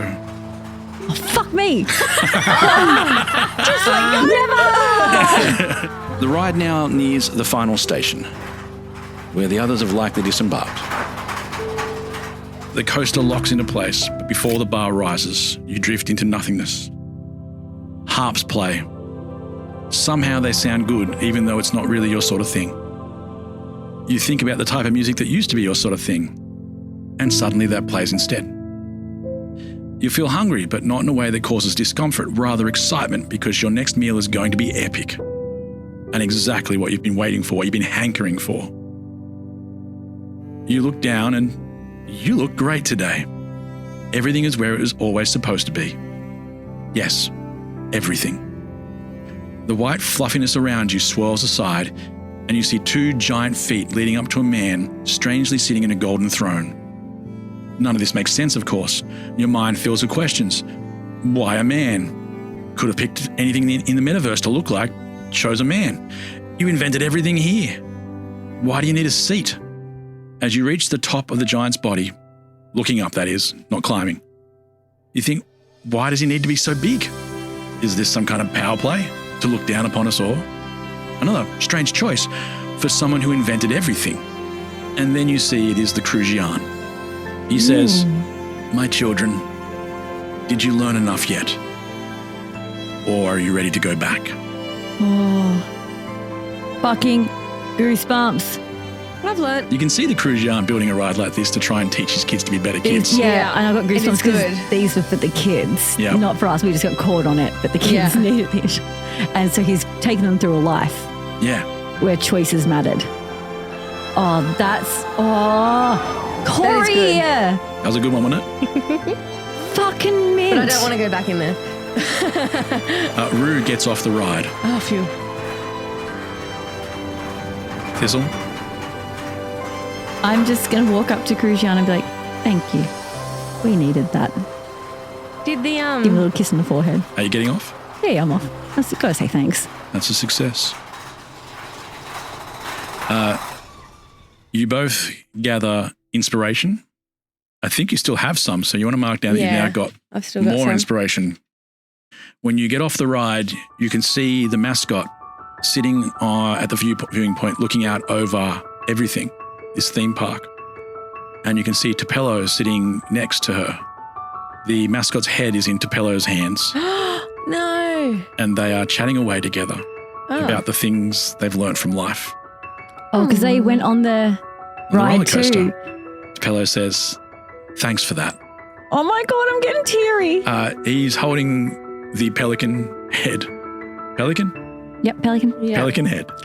Because I remember because pelicans are so silly. When I look at them, I just start laughing. The way their necks and their beaks though breast into each other, they just float along. But otherwise, she's a sitting rhinoceros, which But is she's okay though. not only she's fine, she goes, you earned this. And she clicks off the last little part. Biddy, all the way back down at the bottom, there's a buzzing noise and a little metallic bird flies over to you, like a hummingbird. It's buzzing away and it looks like metal. And its mouth opens for a second, doesn't open and shut to match the words. It just opens and the voice comes out, you can come back now, we're done. Oh, they said they'd call for us. Nice. And it is indeed, yes, the Cruzian. I don't know if they're too far away, but I'll attempt to telepathically let them know. Hey girls, don't know how it's going up there, but the Cruzian's ready for us to come back. Cool. They definitely don't hear that. It's well beyond the distance, Worth a but shot. they receive some little metallic hummingbirds as well saying the same thing. And we start cute. heading back. But like with this sense of peace and more maturity. Do I get to level up? I think I should. Do I get to level up at this? No. Okay, no level No, up. no Not a level up. problem. Be like, coming, ready. They're in a mini. Streetlights are on. Yeah. Time to come home. I don't want to go home. So I honestly think we need a long rest ourselves after that. That may well be the Raising children is hard. I'm exhausted. And you get to do the best part now, where you hand them back. Yeah. When you're raising other people's kids. Yep. Well, All when you're yours, my raising them. friend. Yeah. I had my nieces over recently, and it's awesome. To hand them back. Well, no, it's awesome to have kids in the house and like have that fun and that exhaustion and get to hang out with them, and then just be like, bye. Bye. Whereas Coop's the best kid in the universe. Sorry to all the other kids. There was a competition. I don't know if you know this, but He did win. I was there. We're all very proud. Got a medal. Yeah, he got a medal. Got a medal. If you didn't get a letter in the mail, it wasn't you. That's how you know. You just, there's all these kids now. You actually had to be invited. You had to be invited to apply, kind of thing. Well, it's like awards for it wasn't for all shows. children in the world. It was just like they went from appeal. Appeal. And sorry, your parents didn't nominate you, so Yeah. Yeah, I had to pay for nominations. I don't know if people know that, but a lot of the nominated award shows out there mean you have to pay for your nomination. Oh, wow. Which is one of the reasons we don't do it. But anyway. Yeah, I want authentic recognition. I don't know. I'd still like a trophy. I don't mind if I have to pay for it. I do. No. Yeah, okay. Anyway, moving on. Sorry. Anyway, the Cruzian, the voice actually says through the various headpieces, because there's two different headpieces speaking. It says, there's quite a lot we've learned, especially the super massive secret.